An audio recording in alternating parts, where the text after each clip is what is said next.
Hello and welcome to episode 14 of the Good Game Roundtable podcast. I'm Lin Jie Kong, and today I'm joined by my E3 team. Yay! Yay! Woo! Gus, Goose, Ronald. Hello. Peter Burns. Hey, that's me. JP Davies. G'day. And making his Good Game podcast debut, please welcome Stephen Bajo O'Donnell. G'day guys, it's Bajo here. And that was our entire E3 trip, just Bajo making those noises. It's been a long time since we've done a podcast. I've almost forgotten how we do this, so we'll just kick off. So E3, obviously, we made the longest episode in Good Game history at 70 minutes. I'm very proud of that. Go team. Whether or not it was the best episode we made, yeah, I'd say. Yeah, I think so. Yeah. Why not? Why did everyone pause? We're too humbled, but we were awesome. Yeah. But yes, Yeah, that's that a was a strong confidence there. 71. We had an awesome time, and we hope that was reflected in the episode. Yeah. I'm sure, I think if you watch the episode, you could see how much fun we were having, even though it was occasionally very painful fun. It's fine. Yeah, this is the behind the scenes podcast, you know? It's all about like the pain of filmmaking and production.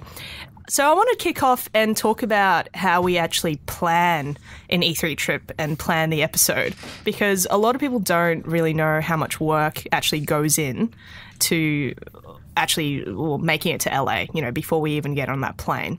So let's talk a bit about actually planning the trip and how we managed to get 5 people to E3 this year. Pete, I think you were instrumental in that. Yeah. I mean, we tried to get started earlier this year.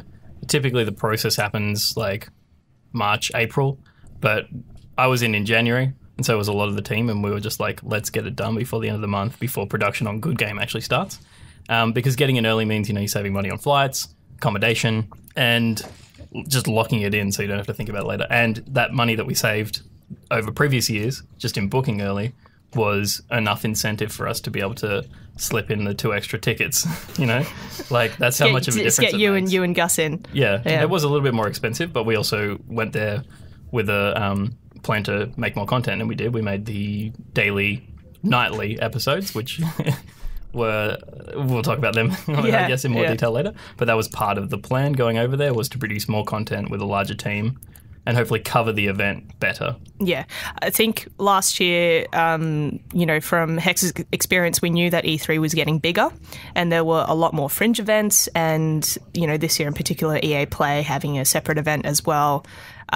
We thought that it would be great to have a second unit to take on the interviews and the events, which the main unit would actually miss out on because of clashes and simply, you know, you don't have enough time in the day to operate. Can I just say, as an outsider coming along for the first time, I don't know how you get even close to all those things in with a smaller team. I was a bit I was in admiration of how the usual Good Game team, which is what 3 people usually go over in the past, have even like managed to not lose their minds trying to run around and cover everything, because even with 2 teams, we were still having to drop a few events and skip a few, important meetings just because we couldn't be in 3 places at once. Yeah. So There's an it's easy amazing. answer to that. Yeah, you lose your mind. Yeah. Oh, okay. Because you and also we've always packed much heavier in previous years, so we're dragging like trolleys around. And this year, luckily, we packed very light. And so you go crazy because you're just running from one interview to the next, and you end up just kind of dropping a lot of the other moments, like filming on the show floor or shenanigans, or like, you know, crafting the ep in a interesting way and pieces to camera. You just kind of drop those just to get the interviews, and then go, oh, what are we going to do in the last like 2 hours as they're packing up the show floor? But I think in recent years we've kind of learned it's better to actually, we don't need to get all the interviews, we just need to get the ones we want and save some time to like really craft, you know, an episode that works. Yeah, I think if you look at previous episodes, there's very little hands-on. I mean, that's also because E3 has never had that much hands-on with the games, but that's a time and that's the content that you end up losing if you go over with a team of 3, because you're basically trying to cover, you know, 25, 30 interviews across the 4 or 5 days or whatever. But, you know, with a team of 5, potentially, like, we came back with over 40 interviews, and that's not counting your Devolver interviews. That's actually just the interviews that we lined up through the publishers. We came back with over 40 of them. And about, I think, 23, between about 23 made it into the actual episode. So that's a lot of content that we shot. So I want to talk a bit about actually organising E3 and, you know, why we interview the people who we interview. So, for example, about a month ahead, our brilliant producer, Elliot Fish, actually contacts all the publishers like Activision, Sony, Microsoft, and we get a booking with them. So, for example, I think our Sony booking was like for 2 hours on a Wednesday morning, and then we would go to the Sony booth or area and we liaise with our PR person, and then they take us around and then they organise interviews for us. In particular, John, because you were at GDC and GDC was very different, right? Like, did that throw you off just how planned that felt like? Yeah, because it was such a smaller team as well, and because we had 5 people going over and basically a second camera operator, the amount of equipment when I first started planning was astronomical. And then I think you guys got messages literally the night before we get on the plane, and I'm just dropping stuff off. Like, we don't need 2 tripods. You know what I mean? Like, there were monitors I was bringing that I was like, no, we don't need this. And I was just scrapping stuff left, right, and center just because we don't need that gear, basically. Which I like, because I don't like carrying things. Do you ever carry things? I have to carry myself, and that takes a lot of energy. It does. It does. Be able to carry like a monopod. I think I had to carry you this episode. Not at all. Back in your cupboard. You slept in a cupboard. That's one of the ways we see money. Yeah, it's like you were allowed to come to E3 as long as you slept in that cupboard, right? But JP, you took, as you said, taking less gear. Does that make it easier for us, like for you to run around, or does it freak you out? It was a different thing because GDC, it was sort of like an open floor. It was just like a convention, so I knew the lighting was there. But for E3, I just heard it was like dark, dubstep just pumping throughout the whole thing. So I was freaking out because I was like, I have to bring 2 panel lights everywhere I go. But yeah, the more and more I got experience with it, I realized that I could drop, a light there. And we literally sometimes just ran with a little handheld light. Yeah, I held the light. Yeah, I know. I'm the human light stand. Yeah, that's right. That's right. What was really interesting about this year compared to previous years was the amount of meeting rooms that publishers had lined up. So, we would go into 2K or something, and they had these brilliant rooms with panel lights already in them, and like with a nice couch and everything set up. And you go in there as a film crew, and you're like, oh, sweet. Yeah. We can just start shooting now. Why did they take so long to do that? E3's been going for so long. I have a theory that it's because there's less broadcast crews now and more YouTubers and Twitch streamers who want pack lights and that sort of thing. So that's my theory why they're starting to be a bit more savvy with why they've got setups. But everyone should do it because it's just you get such a clean shot and clean sound and you're in and out quicker. It's just better for everyone to have those rooms set up. Like they do with, when they're interviewing movie stars. Everyone just kind of jumps into the setup and then jumps out and gets a tape or whatever. Yeah. It is funny at the same time, though, like having my first experience going in and, maybe meeting a PR rep or being in the Ubisoft booth, occasionally getting them say, oh, we could film over here. And they just point you either into a dark corner and you go, no. Or they put you in front of a giant banner for something that's got branding all over it and that sort of thing. And so it was funny running around with Pete as well. We'd occasionally have to sort of say, no, we're at E3. We want to show that we're here instead of just filming against a brick wall or something like that. And they don't understand we're public broadcasters a lot of the time too, right? That's tricky. Not in their mind. They're kind of used to people just going wherever, whereas we're not allowed to show branding. We have to minimize it as much as possible when we shoot anything. Basically. Yeah. Did you guys go to that Sony room?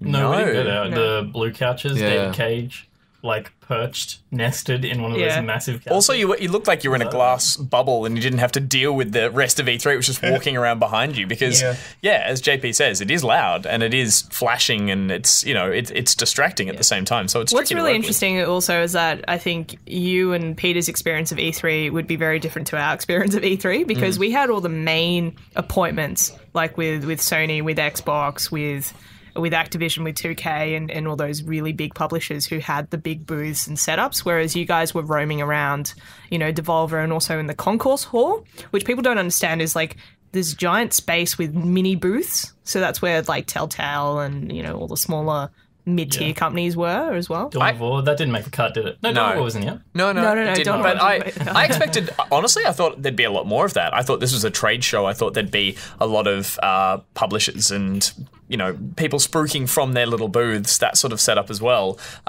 It's funny though; it's a bit soulless when you go into that area versus the energy that's happening out on the show floor. Although I think we did walk past the Batman Gotham booth, so within this sterile environment, they'd completely made a little Wayne Manor set up in one of theirs. I don't think we got to film anything in there, but some people a couple of couches, I think. Yeah. Oh, they had some wood. They had a bar and some wood paneling and that sort of stuff. So people are drinks. It's like 2 p.m. We've already started. We'll talk about the free drinks and food at events that none of us got to savor. For you guys who've never been to E3, were you surprised at how regimented and organised it was as a shoot? Like, we basically knew every hour where we were meant to be and where we needed to go. I wasn't particularly surprised. I understood the necessity from the moment I walked in there, because it's such a huge space. Got a lot of room to cover and a lot of people to talk to, and you need setup time, and you need a good 5 to 10 minutes with each talent, depending on how good they are as talent. Yeah. So no, it wasn't particularly surprising. It was nice to have those bookings in place, so that particularly when we did Ubisoft, which was the only really big appointment that we took, and but I helped out with EA as well, and that was kind of similar. But Ubisoft was like, we've got 4-5 developers lined up for you, and they're coming in back to back. We're bringing them in. You talk to them, and I was just like, all right, we'll just switch the angle a little bit each time. But we were there, and we got through 5 interviews in half an hour, and like that was just so efficient. There's no way we would be able to do that on the show floor and just talk to individual developers and try and pull them aside and get a good shot. So. We did a bit of that at one stage. I think we ran around to the Sea of Thieves booth and we wanted to have a chat to a developer for that game from Rare. And fortunately, unlike a lot of other booths, all the guys manning it all the guys and girls there had worked on the game. So we managed in that case to pull someone away, and I think it was the lead developer actually, and have a chat to him, which is good. But if you were particularly uncommon, but the point there is that it still took 15 minutes to get the person to come to us. Yeah, that was because they were busy. They were doing a job. Yeah. Their job wasn't to stand in front of the camera and do an interview with us. So my point is, if we were doing that at every stand, it would be a nightmare. So having that regimented interview setup really makes a lot of sense there. JP, like, again, I go back to that difference to GDC where, I was like almost producing on the run, and I would like come up with interviews day to day. But going into E3 with that kind of schedule, like, were you surprised at kind of the timetable that we had, or? I was thankful that it was so regimented because we knew what we were doing, and it was sort of like a plan that we could just go in. Say like the Xbox party we went to, and like we had to pick people out of the crowd basically, and we had to wait, quite a while sometimes because they were busy doing other interviews and stuff like that. So that was a bit more frenetic, just trying to get little grabs whenever we could. But for the rest of the show, like I was actually, it was great. You know what I mean? Like when we were in that Sony booth, I loved it when we was just like bang, bang, bang. Basically because I didn't have to set up any lights. Bajo, I guess a lot of your energy is also spent wrangling developers and trying to find the right people to talk to. Talk us through that. Well, you just, you want to find the person who's going to be the best talent, and you want to try and have a good mix of people as well. So, I mean, you're always aiming for, studio heads or like creative directors. I find they, those big picture thinkers are the best interview people. Occasionally you'll get like creative art leads, I should say, or community managers. And while they do know a lot about the game, they just don't seem to have like the same, I want to say crack and pop. They don't have the same kind of training, perhaps, or experience with the media. Maybe they haven't been doing it as long in those roles, or maybe they're, artists are thinking about the art and they're not really thinking about the game as a, what is this game trying to say? What's it trying to do? And other mechanics. So you want to talk quite generally about the game. So you're trying to find the person who can do that. Now, this is I think this was your 5th E3 or 4th E3? I think 5th, maybe. 5th? Yeah. I think it was your 5th. We've lost count. That's how many times you've been to E3, right? Yeah. Are you finding that devs are getting better media trained? Or is it a mix and match? It's always a mix, certain devs are very media trained and others have no training. And so, they'll answer it on one-word answers and you kind of have to just pry it out of them. And that's just part of interviewing. And I think over the years you learn the tricks of interviewing. You know, I still feel like I've got so much to learn in every interview. I feel like if I did it again, I could do something different to make it better or get a bit more information about what I'm trying to get out of them. It's communication, you know, and I find the ones who are like the most bullet pointy, immediate trained are always like the big game, like Call of Duty devs, and we had one this year. They're always my favorite. Yeah. They are my favorite because they just get to the point. Yeah, and they say the name of the game like 20 times, you know, because they're trained to do that. And my favorite part is trying to break that. You know, we're trying to break them out of their finding humanity same answers in them, that they're doing like over and over and over again. And I think with the COD guy this year, it's called Infinite Warfare. Yeah. But I kept calling it COD in space. And then by the end of the interview, he was like, "So in COD in space, we got him to do it. We did it." It's like, we finally broke you. It's so much fun though. Like interviewing the devs is my favorite part of E3 because you come away from it with such a headspace about what they're thinking, and you get to ask a lot of questions and just like celebrate what they're trying to do. Yeah. You know, like when you get the finished product, sometimes it can be disappointing, and sometimes you don't think about the hundreds of people who've made this game over years. And when you get to actually have a contact with someone who's pouring their heart and soul into a game, it gives you perspective when you get the finished product, and I love that. Well, you're finally meeting the people who make the games, right? Yeah. And I think that is such a crucial part of what we do in our jobs, is that to bring that human face to the audience, because otherwise you as the audience, you play a game, you're like, oh, you know, it's just a game. But it's like, well, it's actually made by real people, you know, and they spend a lot of their lives and their time on this. I want to quickly jump to, what was your favorite interview? Oh, look, I think I need to say Dax from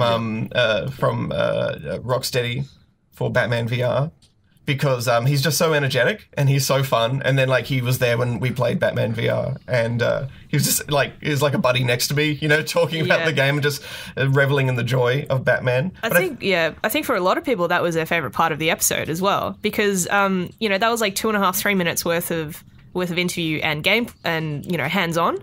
And no gameplay. We didn't show a smidgen of Batman because we couldn't. I couldn't film the screen because I had a massive spoiler in the first 5 minutes. But the fact that your excitement and obviously your previous relationship to Dax was, you know, it came across, and you guys are so excited. Yeah. Often, you know, as you said, you sort of over the course of the interview, by the end of it, you've got a hug and you're buddied up with them. It was Whereas emotional. That Dax one, you guys almost like running into an old friend, essentially. Yeah. So you could see that straight away, and you guys broke that wall down, and it was just, you know, both of you just fanning out. And I think that's the thing with when you're interviewing anyone, you know, you want to try and be as personable as possible and like disarm them and break down those kind of like, because everyone's on defense straight away. Like they've got a lot riding on whatever it is they're selling. You know, if they slip up, they say something wrong. I think I had the head of Microsoft, one of the heads of Microsoft a few years back accidentally said that Nintendo made Sonic, and like there were like 10 PR people behind him, and they all just like freaked out suddenly, and then he corrected himself very quickly, like a few sentences later, but it's like they were all just panicking. Because you've got to be careful. He could just get pulled into a cupboard and another man in a suit comes out and it's like... He's out, let's get a new clone in. JP? Favorite interview wasn't so much the content, but we interviewed Phil Spencer, head of Xbox, and I just remember it was me and Steven, and it was about 11:30 at night at this Xbox party, and he just came up to me and he was just like, "Get ready, I think we have Phil Spencer," and I nearly spat my orange juice out. Trying to get all my gear ready. And look at your face, you were like a deer in headlights, like, oh! This is what we train for. And yeah, even the PR guy next to me was so excited, and he asked me if he could get his autograph, and you think that was too weird. Yeah, so the Xbox like PR guy wanted Phil Spencer's autograph. Yeah, Phil got cut anyway. Yeah. He didn't even make it into the app. I know. But good job. Phil's very busy. He is very as well, busy, right? yeah. Like he was cool to do the interview, but I remember his offsider was like, "No, we do not want to do this." Like, come on, take 2 seconds. Speaking about accosting heads of publishers, so let's talk about Peter Moore. Yeah. So that we were at the EA like setup, and we were filming Battlefield and FIFA and stuff like that. Peter Moore rocks up. This is the day after the press conference, so he's been on a flight overnight from London. Yeah, because he was in the London cross of the EA press conference, if you remember. Oh, actually no, because EA was on Sunday though. and that was Was it Tuesday morning. Oh. Yeah, so he had a whole day to get to get to the I felt bad for him. Now I feel bad for me. What a jerk. I felt bad for him because he was eating his breakfast or whatever. Yeah, whatever. And we were like, can we have an interview? This is a safe space, right? Yeah, we were. Yeah, there were plenty of media in that room, but it was like the cool EA hangout area where all the devs were just chilling. And Peter Moore was there, and you went up to him and asked for an interview politely. I was rolling, so we have footage of me filming. You've got the audio of it. I've listened to it. Filming feet. And yeah, the audio. Do you mind have you got 1 second for an interview? Are you bloody serious? He's like lifting up his muffins in dismay. Like, I need to eat. Yeah, it was. I felt bad about that though because he was obviously like just sitting down after a long day and a long flight. Sometimes you just got to hustle though. You know, like what if he said yes, we would have had a great interview from him. I'm sure we've had him on the show before and he's awesome. Yeah. But he'd obviously just stepped off a plane and I immediately was like, oh, I'm so sorry. Yeah. We'll leave you alone. It was then or never, as Lin is stressed. We had quite a tight schedule. It was like, if it doesn't happen now, it's not going to happen, so let's go for it. Which, exactly. Can I say in particular, Pete was great at? I mean, you really had the hustle from the start. I felt a bit green in terms of running around, and then you do occasionally spy these people who are, heads of departments or they're important people that would make great interviews. We got rejected by so many people. But we did. But I was building up kind of a confidence to it the more we did it, and honestly, following your stead because we I think at EA we went to Andrew House was there. Sorry, Andrew House. Yeah, the head of EA, the Aussie, and you saddled up there and said, "G'day, mate, we're from Australia," and he was very polite, but he didn't have time and he walked off, and it was like, oh, we gave it a shot, and even that we had a little buzz. We thought, exciting. Okay, who can we try next? And then another big one that we attempted. And, this is a fail story, but we had fun doing it, was Peter spotted Justin Roiland. Yeah, Roiland, who's the creator of Rick and Morty, but he's a big sort of game enthusiast, and he's into VR at the moment as well. And I wouldn't have recognised him. He was just a white guy with glasses, and Pete saw him and went, "That's the creator of Rick and Morty." And we were like, "Let's go!" And we we followed him, and then at that stage, Pete did some sleuthing, and he snuck into the Sony area, and he overheard him say, "We'll be out in 10 minutes." So we're like, "Well, we'll just wait out here for him, and we'll just hang by the door," which is never going to work. And to his word, 10 minutes later, he came out. We ran up, said g'day, and unfortunately he was genuinely going somewhere else. All our success stories. Again, these don't sound great in hindsight, but, we'd given it a shot, and we were hoping to get, I think, him to record a voice message for Bajo or something. Yeah. But, we gave it a shot, and even after that, we were like, right, okay, we tried, let's move on to the next thing. So over the week, you get a confidence about it, which I was definitely learning over there as well, doing so many interviews back to back, and I really appreciated that kind of, I just want to say this is the exact same tactic that TMZ uses. We try to be a little more, respectful than that. It's, politeness is so important though. Like, I find that there's so many impolite, when I've just been around and I hear like other interviews approaching developers and PR, and actually I find a lot of them are really kind of just rude. But like, if you just have like a basic level of politeness, people are so responsive to that, especially in a very stressful situation. So like, I understand why people can be rude because everyone's stressed and everyone's got deadlines and like people watching over their shoulder. But like, the more polite you are, the better you will do. What is it? You get more honey from a bee if you're nice to it. I don't know the phrase. You get more. Is that a Billy honey. Piper song? You get things with honey to the bee. That's salt. Something about a honey pot. Yeah. You use honey. Peter, favorite interview? I think you'll have our favourite interview. No, you take this. No, you take it, because I've got another one. I had another one. The best picture that I shot was the FIFA interview. That was a sexy, sexy shot. Yeah. And it got, like, I think there's a couple of seconds of it in our EA Play story, but the interview didn't make it to the show. I just want to say that flare, the backlight, was my LED. Well, I framed it in, didn't I? Oh my God, we still don't care after, which lens do you want to use? I'm standing around going, I don't know, guys. We'll get to the equipment. JP's waiting for the equipment talk. They're all fun because it's a new experience for me. I've done plenty of it here in Oz, but to be like shooting 15 in a day, I think the most we did was that Tuesday at EA, and I think I shot 14 interviews that day or something. Because you went and did Voxies after that, yeah. We did Voxies, but we also did the Devolver stuff not the Devolver stuff. No, I don't think you did some stuff that day. But yeah, it was a huge day. We had a very, as you said, done a lot in Australia, but we had a very American interview, which was the guys in Devolver, which I'll let you talk about. Oh, you saw them in the show. It was Strafe, the guys at Devolver who had the they had a camper van set up full of like, they had a smoke machine in there and they were playing the part because they have this like late 80s, early 90s themed game. You know, they're all in double denim. One guy was wearing 2 pairs of sunglasses over the top of each other, and yeah, they were just being radical. But they were fun guys. Yeah, like, fun. you know, they were fun, but they were smart. They knew what to talk about as well. And, you know, they actually wanted to talk less about their game and more about, you know, questions we had, which was about E3 on the whole and that sort of stuff as well. So they were fun. And you come out of an interview like that as well, just smiling, and you're like, yeah, it was re-energizing actually. Like, we needed that. That was Thursday. Yeah. And so we'd been doing 2 days of show floor stuff by that point, 2.5 days, and got there at midday, and then just meeting, I don't want to call them the smaller teams, but they are just like these peripheral event. Yeah. And just a very, very different vibe out there. And it was kind of just exciting meeting people who were still passionate and not just necessarily reading back of box kind of stuff back to us. So yeah, it was good. I had the one I wanted to add was maybe not the best interview, but it was really fortunate that we on the Daily Show I got a chance to meet up with the friends that I used to actually work with when I lived in Melbourne, Liam McIntyre, and he is now the voice and mocap and face cap guy for the latest Gears of War.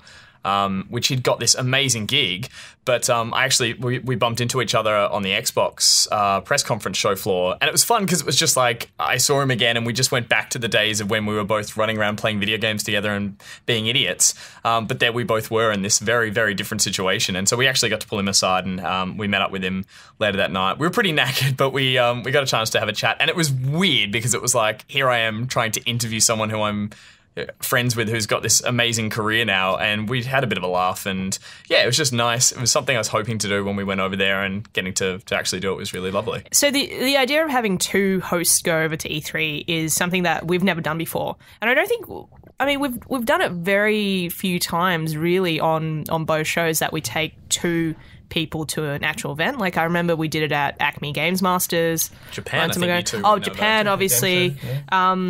But this is the first time we've done it at E3, and I think for me, trying to produce the episode, the immediate thing that came to my mind was I want this buddy cop dynamic, and I really, really wanted to explore this.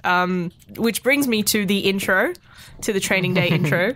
Peter, talk us through your script, because you basically like whipped out this script in our last meeting, like 2 days before we're about to leave. It was more of a framework than anything. And we had talked about much, you know, this bad boys kind of you'd brought crime to Gus thing, and I the concept of, you know, you wanted it to feel a bit GTA, and we're thinking about GTA and what we could maybe parody there, and nothing came to mind that wasn't just pure crime. It's like, how do we do like not a drug scene? How do we not get arrested in LA? Like being gangsters on the beach or whatever. And it was like, well, like hardcore grungy cops is the way to go. And shady cops. Yeah. They're cool. They're pretty hardcore. They've got hearts of gold. Yeah, you know. Had a beanie on. That's pretty hardcore. I love that you ran away, and you're like, I think you went to a shop and you came running back. You're like, I have these, and you had a beanie, and I think you even had a chain. And we're like, maybe the chain's a bit too much. But yeah, there's a scene in Training Day where Denzel and Ethan Hawke approach Denzel's car, and that's the ride that he takes out on his field trips every day. And like, it's super cool because Ethan Hawke's really green, and Denzel's like the master, and he's like, this is our ride, and this is how the city works. And so that was kind of the tone we went after. But you can never do anything too serious when you know Bajo is going to be in a shot. No, especially when he goes out and purchases a beanie on the day that we shoot this. So we had a story concept, and then there was always going to be changes. And before we went out and shot, the day that we shot those scenes, had a bit of an open slather around breakfast, and that's when the streets really kind of came through.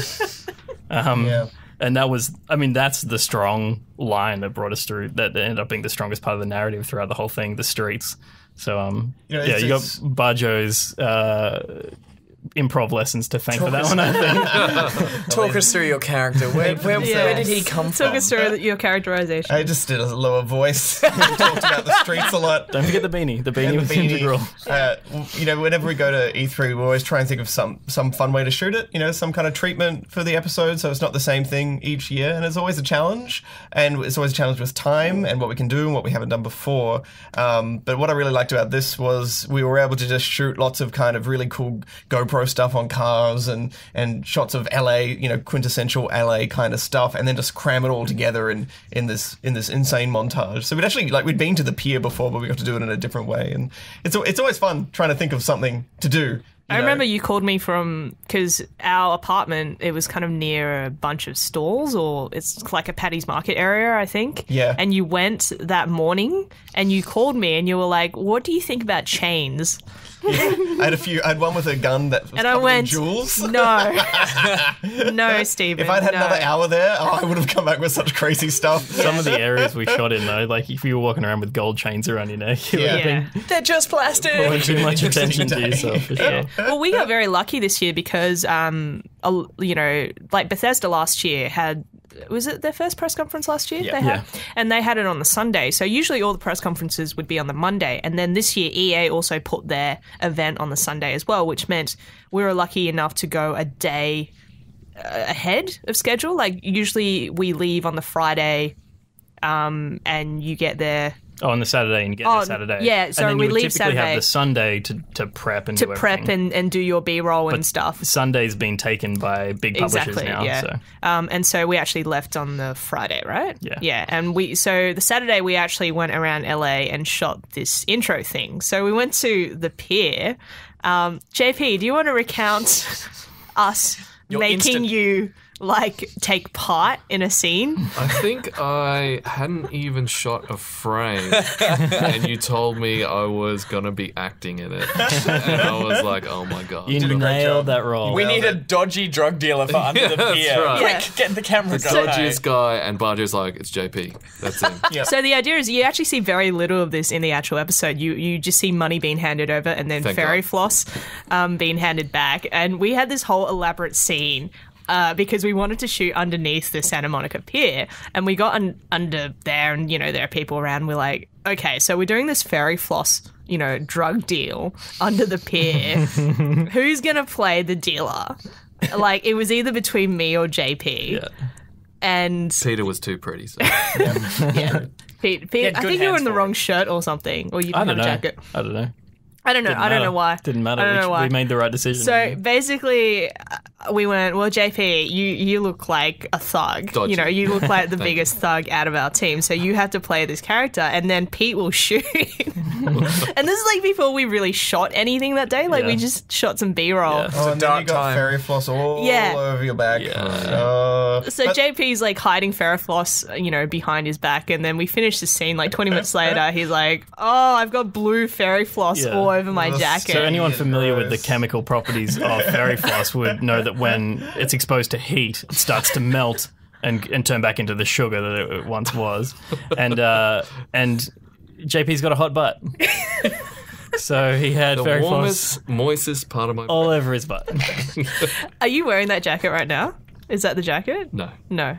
Throw it out. Did you throw that jacket I out? burned that jacket. We're Before I excluding, ate it. That wasn't the most traumatic the thing most that happened. traumatic. We're about to say the same thing, I think. We had a dark time under that We pier. did. Gus, explain to us what you saw, because we witnessed the aftermath. So I mentioned this in the Daily Show, but basically while we were filming this, we could look under the pier even further where it got sort of darker and went right up into the shore, and I saw a seagull, and I saw an American seagull, and I'm often fascinated by international versions of simple Gulls. things.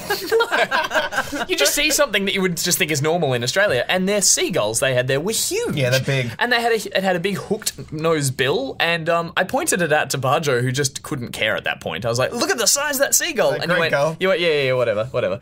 And then as we finished the take, it dropped down onto a small pigeon that was walking around and proceeded to snap its neck and then tear it apart. At which point Bajo then caught on and Then went, my interest was piqued. Yeah. It was destroying the innards of this poor little pigeon. who was standing directly behind Lin and Pete filming. So we didn't had see a to thing. we had to kind of say, "Guys, this is happening behind you," and it was almost like, use it, make it part of the scene. And it was rather distressing, and we got out of there as quick as we could up to the safe and fun area on top of the pier. That pier, that underneath that pier was a weird part. Yeah. Of life. But that same day, we actually we covered so much of LA, and I had plans of going to Hollywood and then the Griffith Observatory as well. But by the time we finished at Santa Monica Pier, we realized that it would take us, 40 minutes to drive to that donut place, like Randy's Donuts. Yeah. And I just went, okay, I'm just going to cut the rest of the day because we have to actually get the intro shot. Yeah. And we were going to shoot that like close to, late afternoon or something. Those donuts were terrible. They were really They were not good, They were right? awful. I wasn't In fact, acting. all the food that I ate over there, bar that burger we had on the way out, was awful. Yeah. All that American food was so terrible. I don't remember it being so You bad. did turn. It was still in the AM when you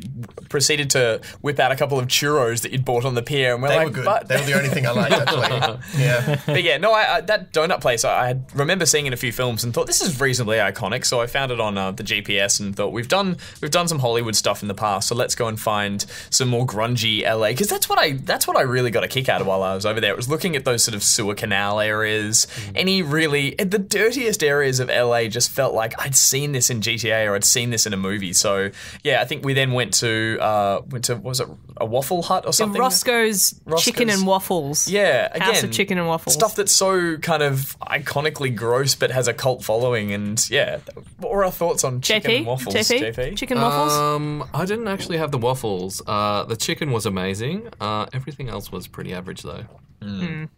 The service was god awful. The service was amazing. No, the service you was forget good. The that service they're was working good. for tips over there. Yeah, so yeah. they Get were a bloody lovely. latte no matter where I walked.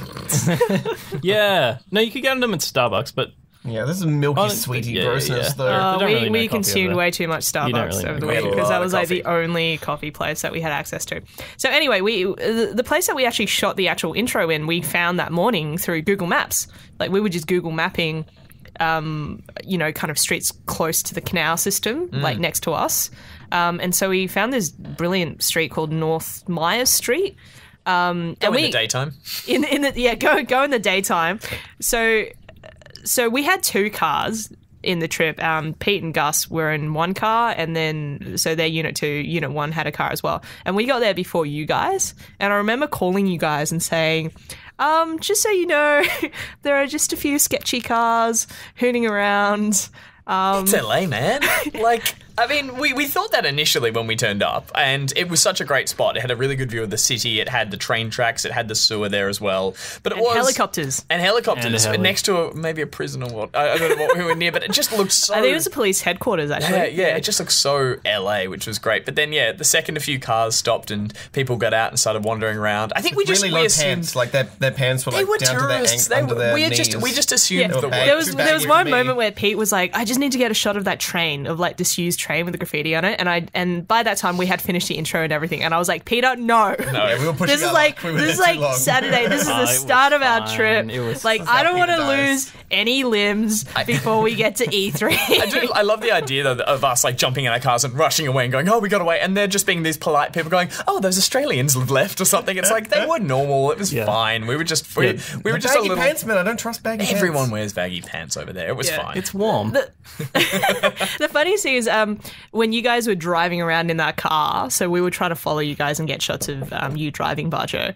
And the block that you were driving in, we actually found because the night before we were trying to find this taco house and Pete got lost and we ended up in this corner In a with foreign like a strip country, is it club. the driver's fault or the navigator's fault when you get lost? You're talking about We the had GPS. Yeah, I was just there for moral support, mate.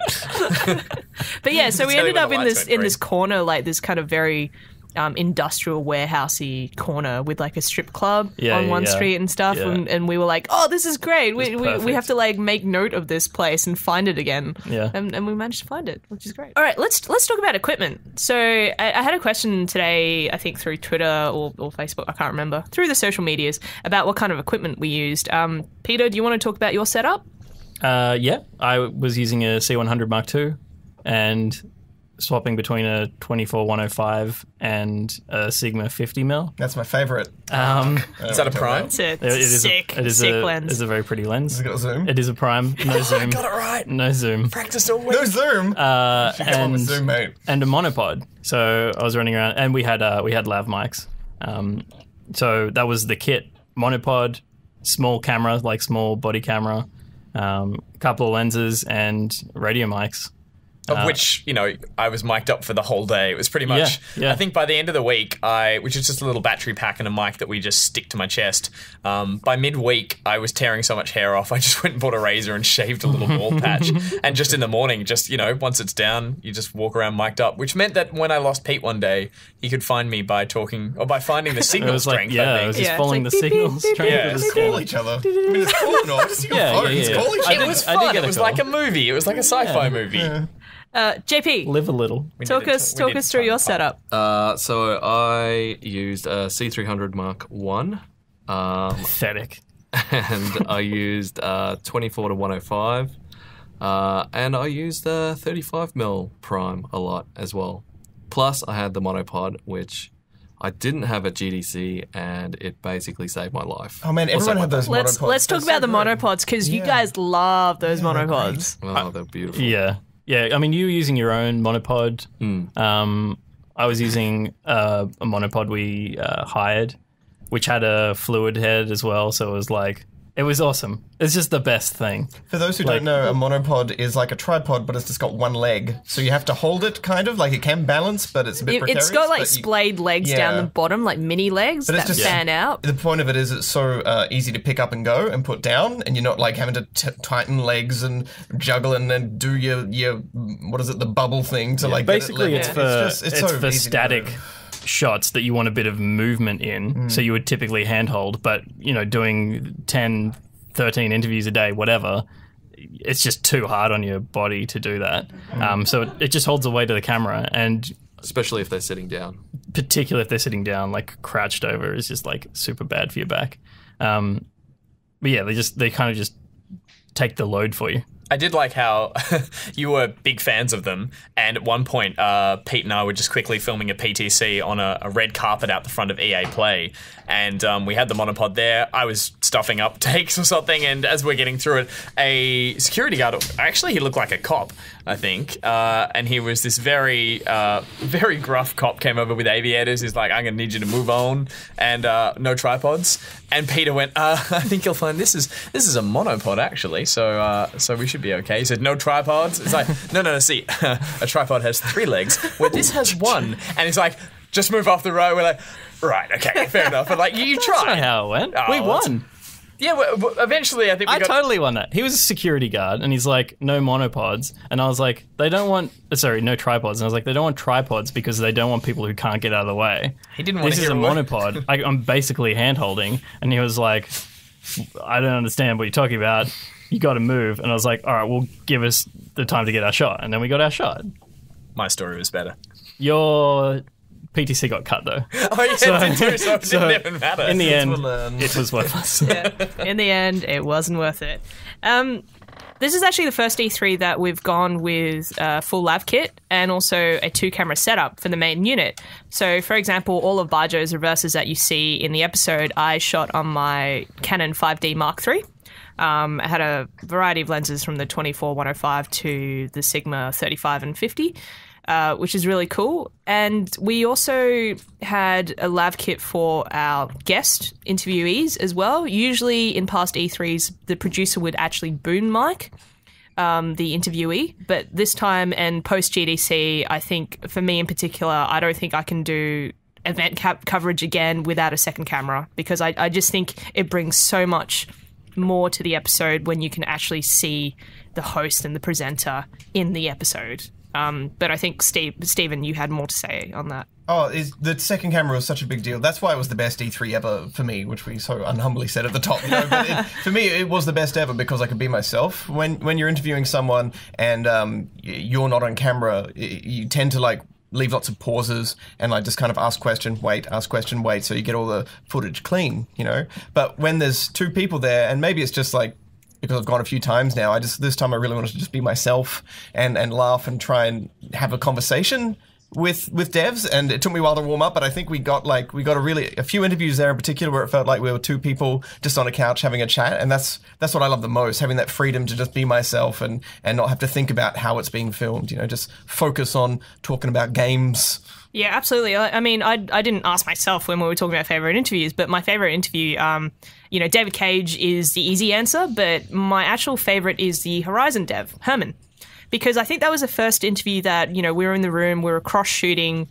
It was like one of the first, I think, like proper moments where I felt like, oh, this is really cool, because he was really intelligent and articulate. And I really felt that having that 2-camera setup in a really quiet media room as well, really we benefited from that. And that's why I think in this E3 episode you could see the interviews are incredibly strong, because we get that dynamic of you being in the interview, and we can gauge your excitement as well as that like relationship to the person that you're interviewing. Like, they're just not talking heads. It helps them forget about it too. Like forget about cameras when both of us aren't thinking about cameras or stopping to like redo, reverses or anything like that, which always looks a bit messy and fake. It's just nice to just not have to think about anything and try and engage in a conversation. Yeah, absolutely. JP, from your experience at GDC, using the 2 lav kits and also the cross shooting, that we also did at GDC. Did you find anything different at E3 that you had to manage?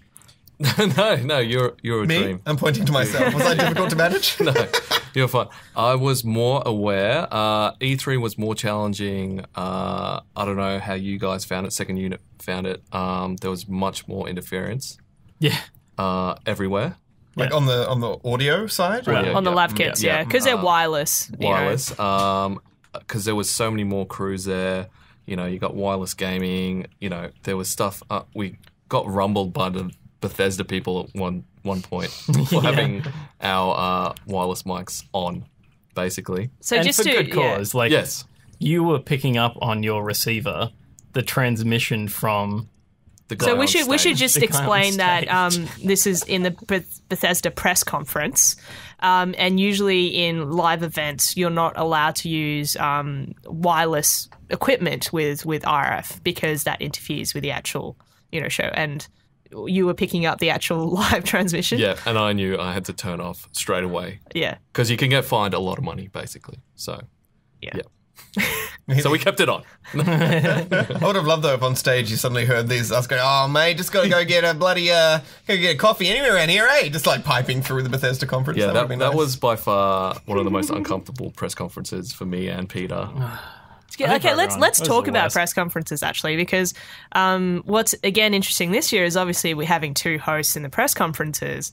My mantra kind of going into the E3 week was that I wanted to see you guys talk to each other, so banter. Good. Having Gus there the whole time, but especially at the conferences, just having someone to like bounce off. To what's happened, to react, because when it's just you and a camera, it's like you turn to camera and go, there was something, but having you there, it's like you're my mate, having a friend there to like just talk about stupid stuff that's happening or great stuff, that get really excited about stuff. It was so good. I can imagine, obviously this being the only experience I've had with it, having to do that on your own, and I don't think you'd be forcing any of it, but it would be very strange to just be talking out loud to yourself, because everyone else is there. There's very few people who actually film themselves at the event, because they're just there to get the coverage. So we're in a quite unique situation that we often, we've got a camera pointed at the people in the chairs watching it, because we know that's part of our show.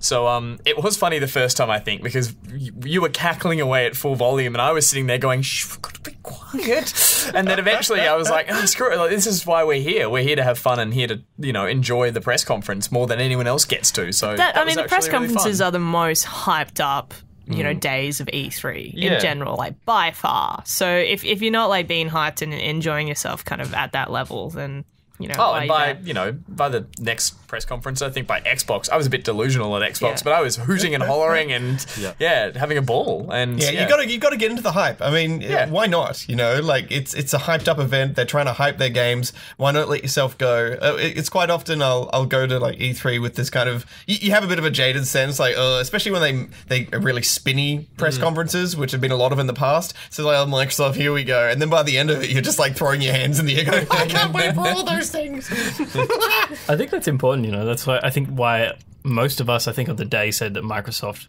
had the better conference, because they put on a show. Oh, let's explain that, because the internet loved the Sony press conference, but if you were on the ground, Microsoft won by far. Yeah, they changed it up throughout the hour and a half they were on.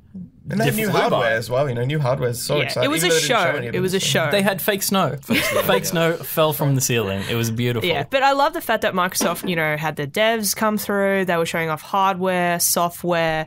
They had a mixture of everything. And it was like, in that hour press conference, you're like, this is great. This you have showcased yourself. Whereas for me in particular, I mean, we were quite tired by the time we got to Sony anyway.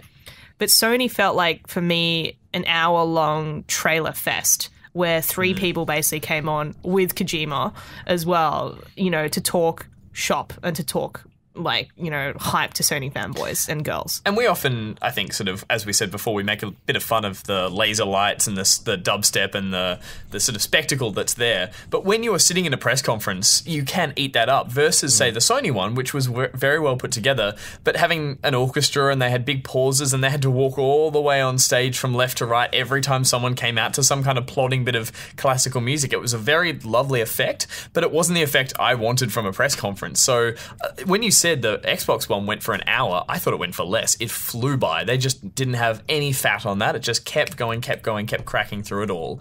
And Sony had about the same amount of games, I think, but it felt like they had less just because it was plodding along a bit and more. In hindsight, they showed off better games as well. Absolutely, but they didn't. They had the same voices the whole way. Yeah. And didn't hear from any devs other than, I think, Kojima. No, they devs, brought John no Carmack, women. he turned around in this bubble. It was like, hi, I'm playing a VR thing, bye. That was at Xbox. That was at Xbox. That was at Xbox. That was still stupid. I love that. That was Xbox Minecraft. But it was perfect because it was like they were having that. The one thing I was looking forward to and also ready to cringe for was any of those embarrassing moments on stage because we all look forward to them. And fortunately, I think they pretty much avoided any of them happening. Because a lot of that comes from the hands-on playthrough of a game as a demo, and they cut back on all of that. The only one they did was Minecraft, which is such a delightful game anyway, that watching 2 people play it, even if they are sort of staging it a bit, it was just lovely. And then John Carmack just appears like some sort of, play school window, and then he disappears again. They've definitely learned in the last few years especially to just stop spinning, Like the first few E3s I went to, they were just so painful. I mean, the worst one was that one where they announced the Kinect and they had the Cirque du Soleil people do this awful scary child Kinect dancing thing, and they made all the journos wear these awful ponchos and stand in the rain for an hour. That was the worst ever. Microsoft, I'll never let you down for that. I'll never, what's the word? I'll never forgive you for that. Yeah, but they've stopped the spin a lot, Now they're trying to talk a bit straighter. I mean, it's still marketing heavy, but they're just trying, because the wank factor has lowered a lot, and the wank factor was so high in previous years. And everyone just jumps right on the internet, they get such bad press from it. Yeah. It was quite bizarre. Yeah, so you go, John. It was quite bizarre because, I was filming the Stephen and Gus, so I wasn't actually watching the press conference so much. So I was literally watching them for an hour and watching them react. I envy you. Oh, This is what YouTube You had is. a great E3. You had a YouTube Bajo and Goose react to E3 kind of window. I don't even know what games came out, but you could tell the Xbox one was different compared to everything else, like the Sony, the EA one. It was literally, I could feel the energy in the room get hyped up. And I was like, oh my God, I've got to see, I've got to look at what everyone's looking at, you know what I mean? Because you're a cameraman. Look at the camera. Yeah. Do your job. But Sony had the lovely, I call it the fan section down the front, who would just holler and lose their shit over everything. It was great because if you wanted audience reaction shots, you just point the camera at them and you just wait. Nuts. I remember telling you, Peter, and JP to shoot less. Yeah. Because the press conference, we know... I actually build a full rundown before we go to E3, so I know roughly how long the segments go for and how long the parts go for, because if I don't have that and I just come back with, 1.3 terabytes of footage, Andy, my editor, will kill me. And so I knew, usually for our press conference sections, it would be about 10 minutes. And JP in particular, I would just tell you to stop rolling because you had rolled on 40 minutes of that Xbox you press told conference. me to stop rolling on FIFA 18? Come on, man. More footage, more problems.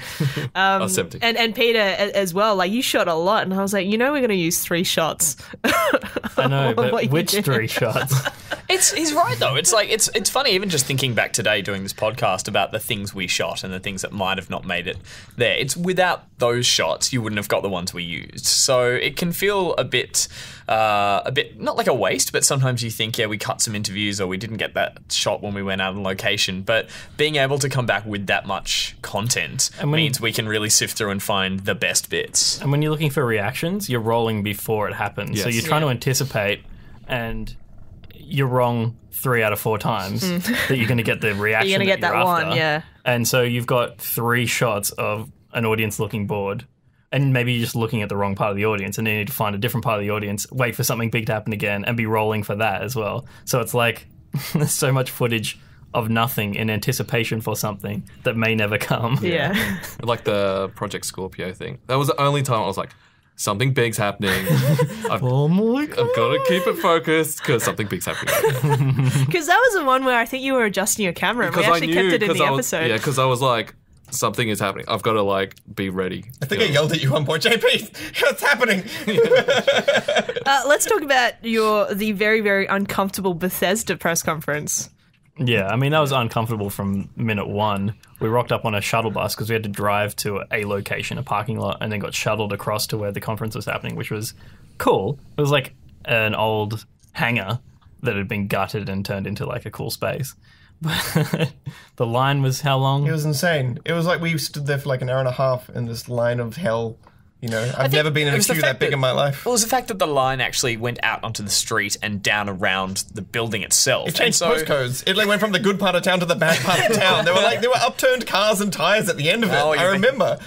That man with That the was baggy just a pants. Bethesda effect, Bajo. Yeah. That was all It's props. just like playing through a all post-apocalyptic Fallout, yeah. game. Yeah. And I think it would have been interesting had they had that queue sort of inside the complex wrangled off properly, because you would have thought, right, this is fine, this is how the event's meant to be running. But there was a big sense of, are they even going to get us in? And there was a big queue of, I think we were running 2 parallel queues. We were running next to kind of a VIP fan for the public queue as well. And there was a large amount of uncertainty as to whether or not we were going to make it in. I think, Bajo, you stormed up and down the queue once or twice, checking it. And Stormed? Like tantrums up and down? Yeah. And we had to get in contact with some PR people because it did feel a little unorganized. Well, Bajo, you were texting me like that. You Like, I don't know if didn't we're gonna think you happen. guys, because I was back at home base because I couldn't get a ticket because I was a last minute addition to the team, and you were texting me. And you were like, we're not going to get in. And I was texting our PR contact furiously, trying to decipher if, you guys would be able to make it or not. And she was like, no, don't worry. They'll make it in. We And missed I the was start though, I think. Like we still didn't quite get in on time. We're actually going to watch it on our phones outside streaming. But let's not forget, I think one of the main reasons why there were a lot of queues for these things was because of the mass shooting that happened. Yes, actually, in the same security week. was a so lot security higher. was hit up quite a lot, and you could tell there was a tension and a sensitivity, in the area. So that's a lot of the reason why, I think. That's true. It just had that thing. It would have been nice to see someone walk up and down the queue and just, pick up or like make sure that everyone knew what was happening, because that uncertainty just kind of threw us off a little bit. And I think for the rest of the night, we were all a bit shaken as we got in there, couldn't find a seat, grabbed a ticket, sat down in this hot hangar, which again was really lovely, but it was a cool thing to have, but it was stinking hot inside once you'd filled it with all the people. And I think by that stage, the first trailer rolls, and while it was exciting, there was a moment of just like, I just want to be lying in my bed right now or something, which is... It was all rectified for me as soon as once Quake it started. was on the screen. Once it started, sure. But we were definitely wrecked after that when we got back on this shuttle and we were heading back home. I think we... that whole evening was a bit of a disaster. Yeah. Just like, getting... we were trying to get an Uber back to the place and the Uber driver didn't rock up. And then we finally got on the bus and like all these people had legs, like a leg of ham. Yeah. No, it was a turkey leg. And we're like, where'd you get those? Like, they're handing them out on the way. I was like, we missed the turkey legs. We missed Blink 182. Blink 1/5 of whoever's left in Blink 182 were playing. We missed And there are them. only over 3 members, so it's just someone's leg. There was a kids' party with fireworks going off, so everyone was on edge. That's And it was right, just yeah. like... I remember you guys came back, and because I was watching the live stream on my phone, I went out to dinner and like I had a pretty good night. And you guys came back with like giant packs of Jack in the Box and just looking like disheveled and wrecked. And I was like, did you guys get me a t-shirt? They were handing out like Go to bed, free Lin. t-shirts. That 45-minute Wait, trailer t-shirt? for Dishonored 2 was fun, though. We left. Yeah, we left. Yeah. And JP, you were shooting a reaction shot like over your shoulder, Yeah. like you had the camera backwards it or was something. so packed in there, and we were just lucky enough that Gus and Steven got a seat up the very back, and we saw 2 seats in front of them, like on this weird angle, and we're like, we got to get to it. So we crammed our way in there, and don't forget, we had like a camera, a gear bag, that we had nowhere to put it. Yeah. So I had to basically put the camera over my shoulder and shoot them without like really seeing the viewfinder, hopefully like framing it properly. Did a good job. Yeah, it was great. Some good reactions in that press conference. I want to talk a bit about the post-press conference chats. Like usually with our E3 episodes, you get like a 1-minute montage of the press conference and then 20-second wrap-up from whoever was there.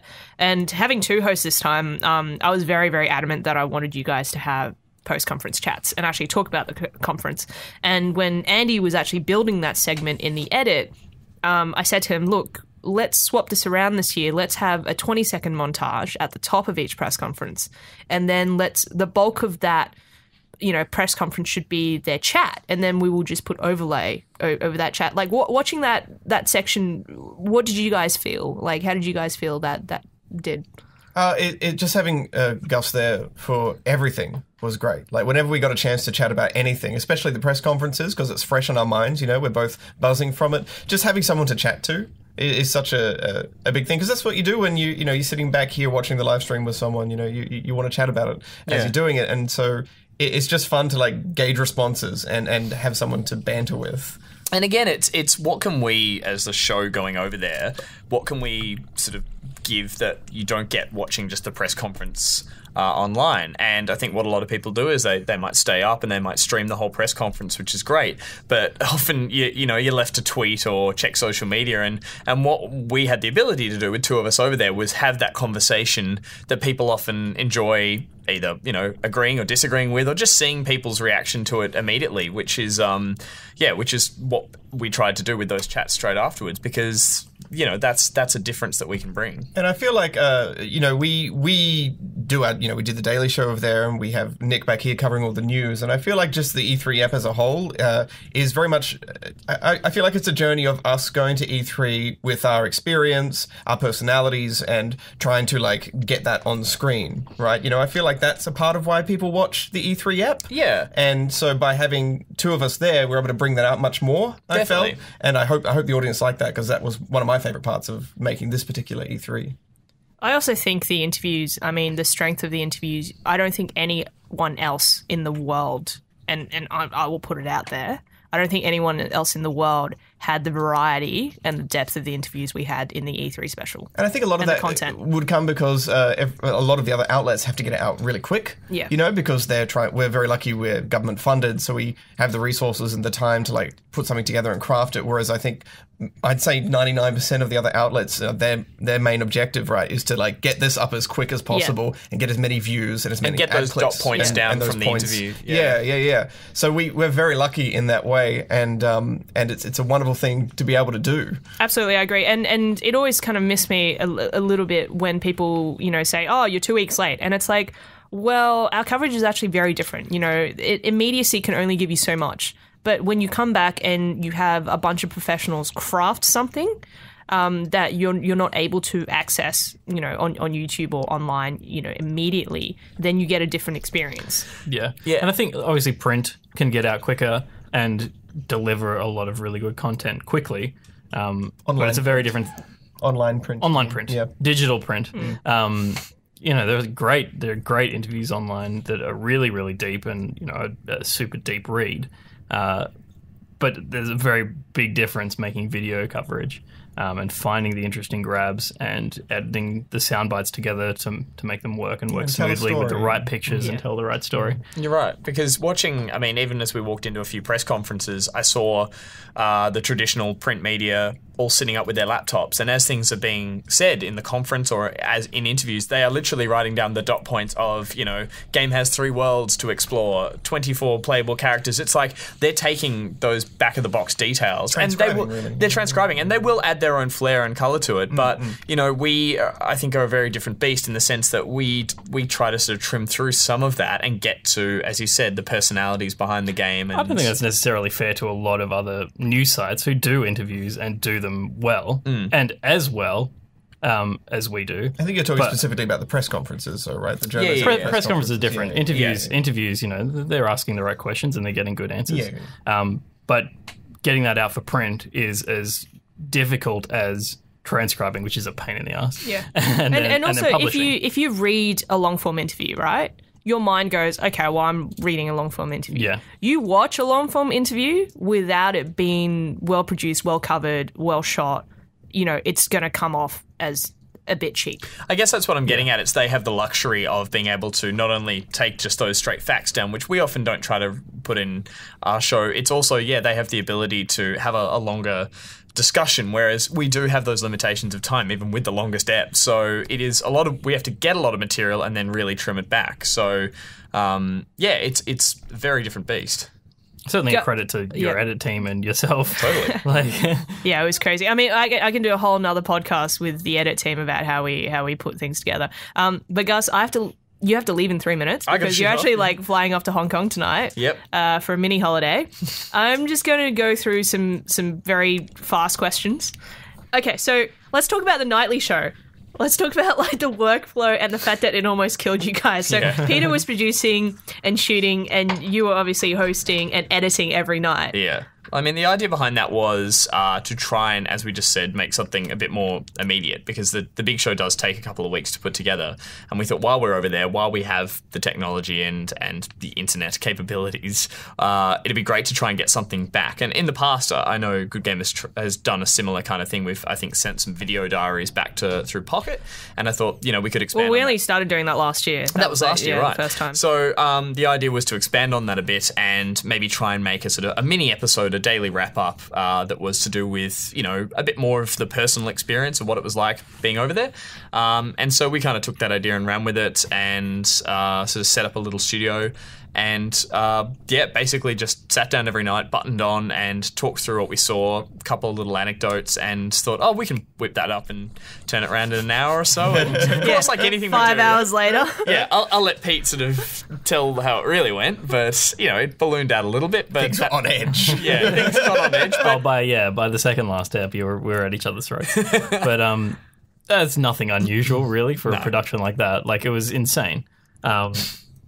It was tough because you guys were shooting 8-10 hours at E3 and then coming back and doing another 5 to 6 hours on this internet show. Yeah, from an audience perspective, it probably doesn't look like something that takes a lot of time, because it's us having a chat and footage over the top, but it is just at the end of that long day and then the editing process takes hours, even on a 10-minute kind of thing like that, right? Yeah, so I was sort of cutting on the kitchen table on my laptop and throwing together clips we could find. And look, we knew it was going to be a slog going over there, and that was, we were prepared for that, so we tried to get as much ready as possible. But yeah, I think it was just not taking into account that the morning you were straight on back at the show, you got home, and then it was straight into this, and then it was into bed in your closet, and then there was no time to unwind. I mean, it was fun making it, and I think there were a lot of fun moments across the apps.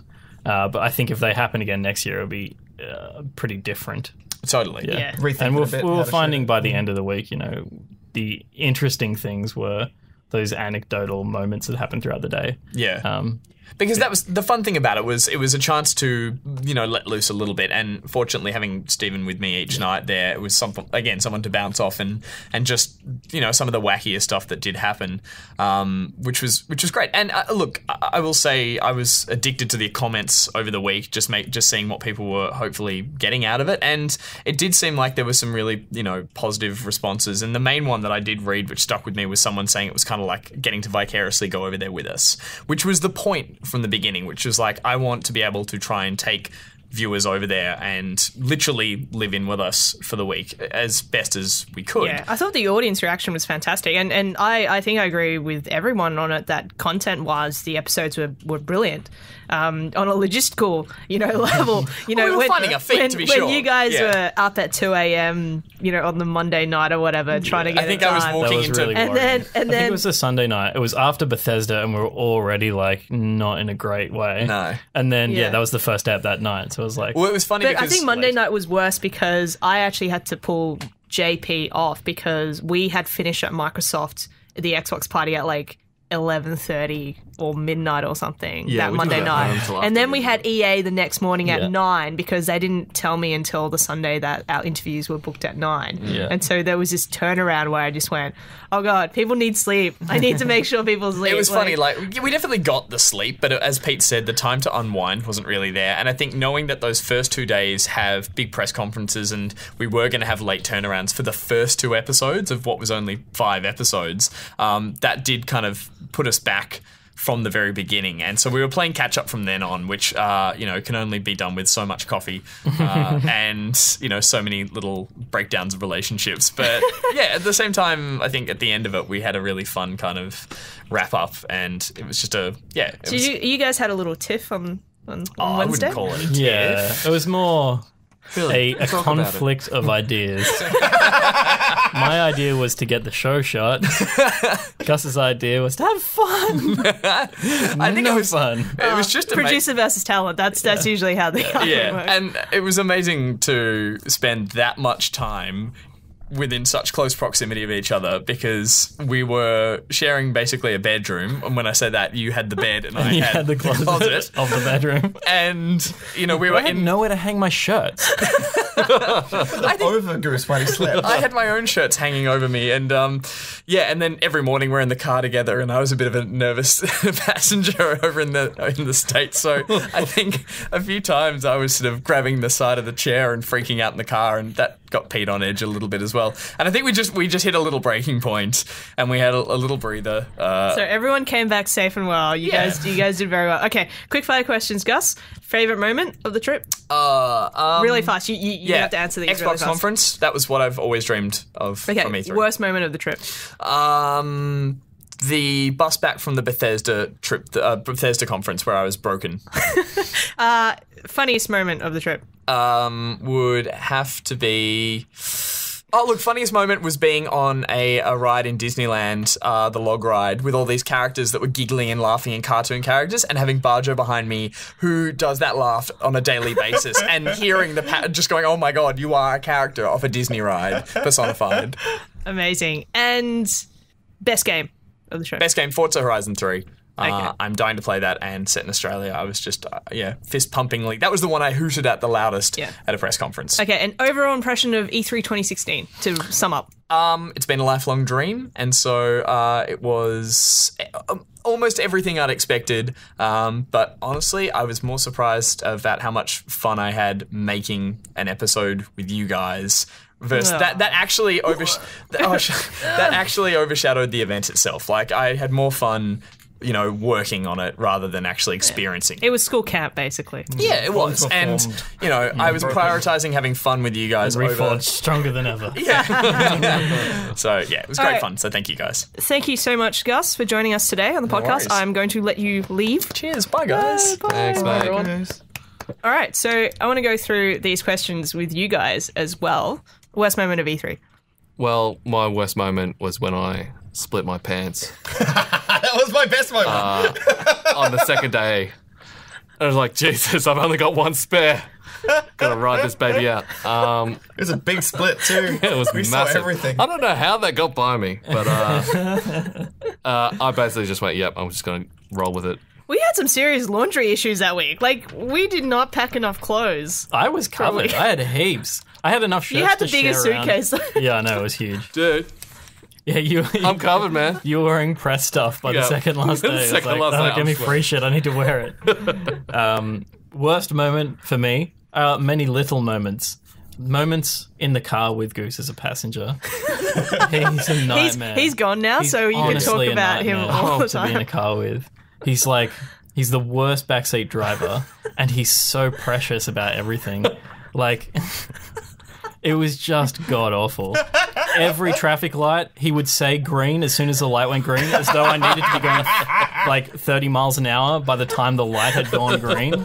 It's like, God damn it, shut up, man.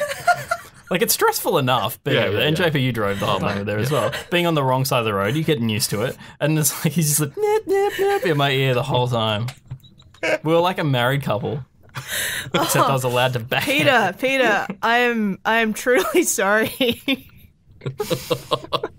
I am truly sorry for your experience.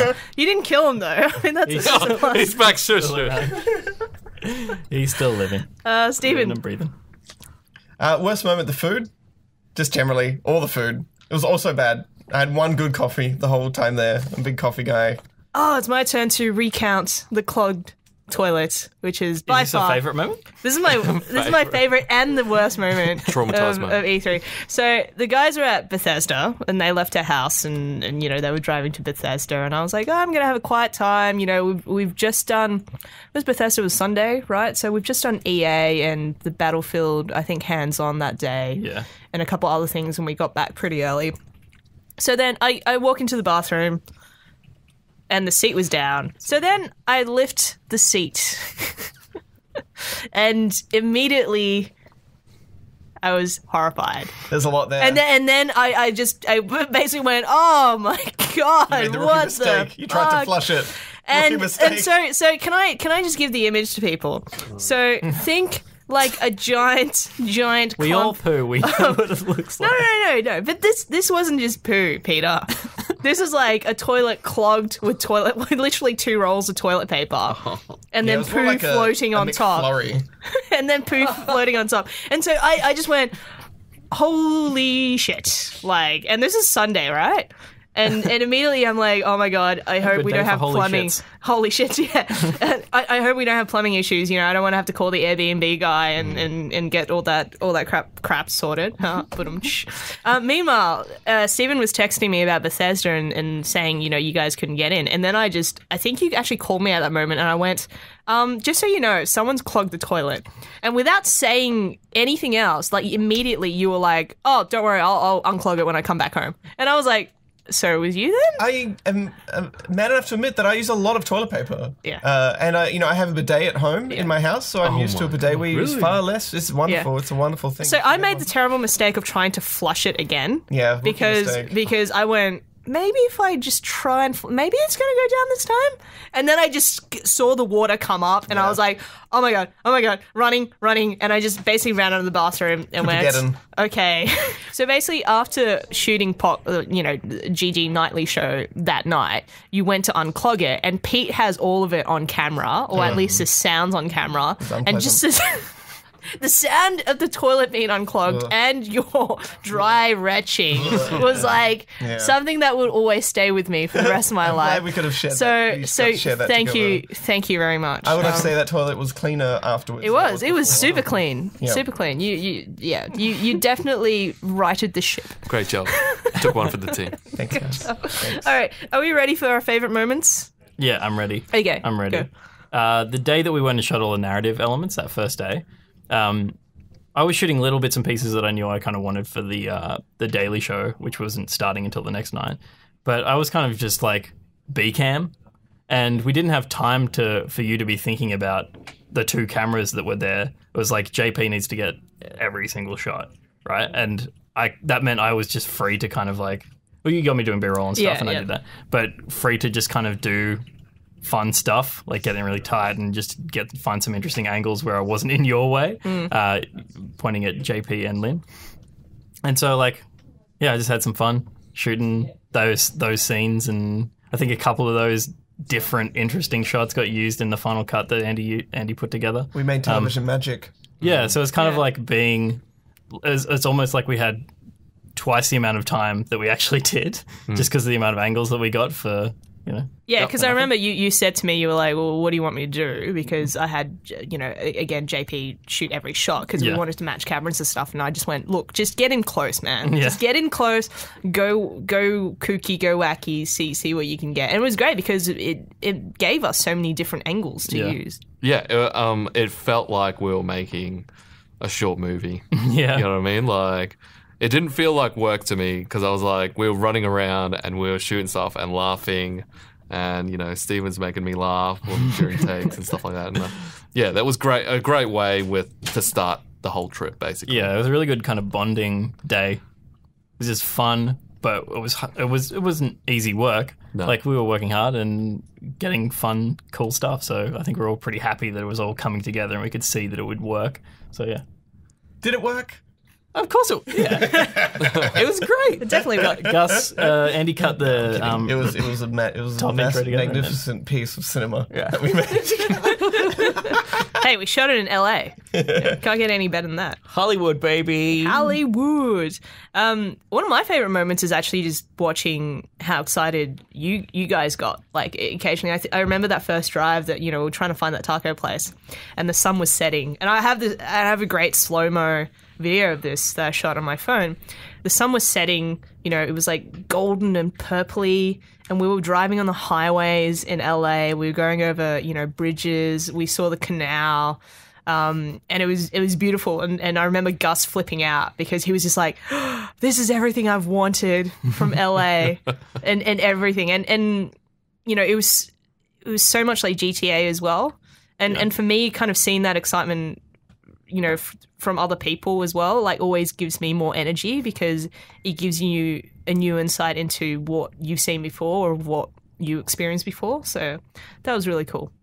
Best moment? There's just so many. I've talked a lot about my favorite moments and favorite interviews and stuff, but there's this one thing that kept recurring, which I really love. So quite often JP's filming me, and it's like the shot where I'm going down an escalator or I'm walking down the hallway, and I hate like fake stuff where I'm posing, like, just pretend to look at something for the shot. I just can't do it. I don't like being that guy. And so every time I could sense that JP was filming me for, like, to be looking at something, you ruined so many shots. I would spin around and stand down the barrel and smile maniacally. I think that's just one of many best moments. JP's like trying to get some, real nice lyrical stuff. Yeah. Like we brought back from GDC, and then you just ruined all of it. Get the dad joke. Funniest moments. The last thing I shot on the show floor on the last day was Gus and I went to a part of the show floor that we hadn't been to before because it was kind of like Indiecade and like smaller stuff that we didn't actually need to pick up. One of the booths there was Samsung had VR there. They have the Gear VR, and they'd set up a roller coaster demo thing. So there were like rows of people on seats that moved wearing Gear VRs going on a roller coaster ride. And there was a woman in one of the rows. There's a shot of her in the app that went to air, but no audio. The sound she was making was like proper orgasmic. She was like in ecstasy. It was like squeals of delight. And I just burst out laughing. The magic of VR. And it was it was the last thing of the last day, so I was a bit delirious, and it was just like, it was hysterical to me for quite some time. It was hysterical for us in the edit room as well. JP? Funniest moment? I guess just living with you guys. It was the closest thing to going back to schoolies. Especially when I'm data wrangling and I'm locked in my room, I'm trying to transcode this footage from the day, and I can hear this hollering and talking about shit outside the door. And then I open the door and I see Peter in the bathroom with the camera, and I'm like, this is schoolies. This is schoolies right now. And I shut the door. And he never came out again. Yeah, that's right. Just before we move on, like, you had so much data wrangling and converting to do, like, because we still had to cut an SD this time, so the ABC switch over to HD system still hasn't happened. And we knew we had to turn around this episode in 5 days. And 70 minutes in 5 days is no easy task. So we had to make sure we converted everything. And JP, every night you would come back from E3, you would have to back up all the cards that we shot on and also transcode all of that HD footage into SD as well. How much time did that take you? Just data wrangling the HD footage is not too bad because we had super fast card readers, USB 3, but the transcoding takes quite a while. Peter, you shot so much. It was transcoding literally for about an hour and a half each day just with your card. So Yeah, but it's all good, right? yeah, it was all good. It's all cut. That Dutch angle of the floor, it was great. There were a couple of times where I'd accidentally buttoned on and looked down. It's like 7 minutes 30. I've been recording. I've just been walking with the camera next to my legs. Like, Yeah, but it just takes a long time. Just going through that process and making sure it's going into the folders and you're not trying to miss anything because I knew we would be under the pump. When A lot of pressure, right? You don't want to like lose anything by not backing it up. Well, that's why he was in his room with the door shut and doing proper work whilst we were like screaming Talking about outside. Yeah. Yeah, because I wasn't involved with anything that Gus and Peter were doing with the nightly wrap-up. And I thank God. So, Well, it's good because you managed to get, the footage out. Yeah. And Stephen. there were so many. The first one that comes to mind is actually when one particular night where Gus was a bit broken and we'd all had Japanese food and it was all on the table and Gus got to start editing the nightly show and I said, Gus, have you finished? And he goes, I just started. I was like, your dinner, mate. And I was like trying to clean the table. Just watching him break was enjoyable. I think we all had our moments. I remember, I think it was like maybe that Sunday or Monday. Like I was really pissed off at the EA Play because we weren't allowed to shoot the screen at FIFA 17 and Titanfall. And then by Monday, we just had a lot of like PR issues that I had to deal with, and I was getting a little bit grumpy. And I just had that moment where I was like, oh, why are we doing this? Why are we here? But it's okay. It's all good. You get over that moment, and it's all good again. I felt like there were moments when tensions were high, but it kind of felt like it never felt like anyone was against anyone else in the room. No. I don't think the tension was ever directed inwards to the team. I think it was always something external that you were like, oh. Which I think is a testament to the fact that, like, even when I was shitty, everyone was supportive. It wasn't like anyone was like, just shut up and get over it. You said to me, I'm sorry I was so shitty shooting all that. I'm like, you were the same, buddy. You're so, like, calm-tempered. Like, internally, it's just... I was exploding on the inside. And I did that night too from memory. Luckily, that one flushed. My funniest moment didn't involve me, but involved you, JP. And so on the last day, we had gone to Disneyland on the last day, which is awesome, but horrendously tiring as well because we basically left at like 7 a.m. in the morning to try and get there at 8 a.m. to try and get the most out of the rides before we had to leave by 3 to return gear, get to the airport, do all the logistical stuff. And being the last day, everyone was so tired that we kept forgetting random things. And everyone forgot, I think, something that day. I think, JP, did you didn't find your toiletries bag, did you? I did. Oh, you did? Yeah. It was in your bag, okay. I was proven wrong. But anyway, so we get back to Avis to return the car. I like that you remembered that you'd lost your toiletries bag in the line for Space Mountain. It's like, this is the best place for you to be thinking about toiletries. And so JP would do this thing at which would just crack the rest of us up, where he would just randomly swear in like a really, really like awful fashion, and we would be like, JP, what's wrong? What's wrong, man? Like, how can we solve your problem? And he'll be like, oh, I just forgot my tracky dacks. I should be wearing my tracky dacks right now. It'd be heaps more comfortable. Like, what? It's nice to know the things that are important to you. Yeah, that's right. I think it was the first day or second day, and I walked in the house, and I was like, shit. Yeah. And it was just like, I don't know, I was just tired or jet lag, but it wasn't about anything. And then Gus pulled me aside, and he's like, hey, dude, is everything all right? Because I'm just trying to make sure, because you just walked off and we asked you questions and you just ignored everybody. Yeah, you're in a zone, man. You're shit. Anyway, so everyone started forgetting things on the Friday. We finally get back to Avis to return our cars. And so it's really shitty at LAX. So basically you have to return your cars outside of like something like 5Ks outside of the airport, and then they shuttle bus you back into the airport. And we have a lot of gear. Like, how many cases do we have? Like 12? maybe altogether, everyone's including with personal everyone's plus personal stuff. including personal stuff. Yeah. So we had at least like 12 to 14 backpacks, suitcases, equipment cases, and everything, and trying to keep track of everything and getting everything out of the cars, onto the bus, off the bus. Basically, we're on the bus. We're on the shuttle bus to the airport. And the lady driving the bus, gets a message over the intercom, and then she goes, has anyone still got their keys? We're looking for keys to a black Ford Focus. Does anyone have their keys? And at this point in time, I was sitting up the front of the bus with I was already Gus. laughing at JP at the time. PJP and Bajo were at the back of the bus, and everyone looked to JP, and we were like, because I think, we were in your car like the entire week, and I'm like, I'm sure we had a Ford Focus of some kind. It was pretty dark. Navy blue, black, same thing. I think and I looked at him. Yeah, you said, you were like, JP. Yeah, and I was like, JP, we I think drove a Ford Focus. Yeah. And you were like, no, I gave the keys back. And literally it was like 30 seconds of you like denying it. And then you put your hand in your pocket. But completely innocently as well. Like I looked across at you as soon as the message came over, and you looked at me with fear in your eyes. And I was like, is it your car? Because you were driving on it, and you were like, you instantly shaking your head. And then Lin called out, and you were like, and then you like tapped your pocket and went, fuck! Across the entire bus.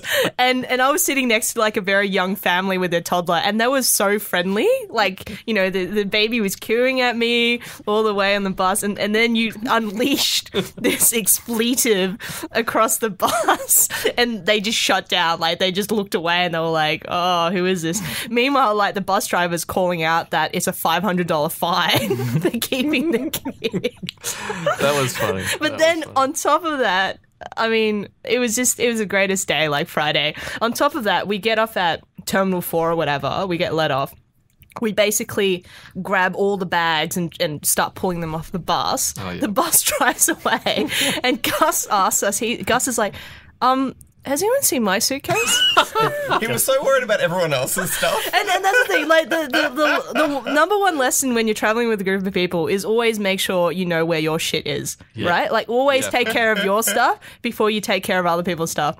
And Gus is so busy trying to get other people's suitcases and equipment cases off the bus that he left his suitcase on the bus. Help yourself first. And so then starts like a volley of phone calls to Avis and asking them where that bus was and whether she would like drive around again to deposit the suitcase. Oh man, like we could have lost ourselves that day, but we didn't. No, I remember there was one photo you put up of us at Disneyland, and we were in this cave. I just remember I was like, oh my god, we look so haggard. We're just all just sitting there looking at the camera. All's well that ends well, though. Gus got his suitcase back. He did, and we didn't get a fine for the keys. The keys returned safely. So everything was good, and we managed to get on a plane safely. We even got to have a shower before we got on. Yeah. Oh, that was a highlight. That was one of my favourite things. A shower just before the before the use of airport lounges, people. Stephen's hustle. It is A grade. It is. Next question. Top game. Now I think I said Battlefield while I was over there, but I'm really interested in Steep now. That open world sort of skiing game for some reason. Yeah. So yeah. I'm going to take Steep as well because I love like snow sports and haven't seen a game like that in ages. So really, really interested. I think the one I'm most excited about is maybe Mafia 3. Because it just looks so beautiful. I know we've seen a little bit of that before, but we saw a bit more of the levels at the conferences and online this year, and it just looks so beautiful. And then I learned there's all this choice consequence stuff in the game now too, with what you do and the different gangs, and it's the cars and the music, and I just cannot wait.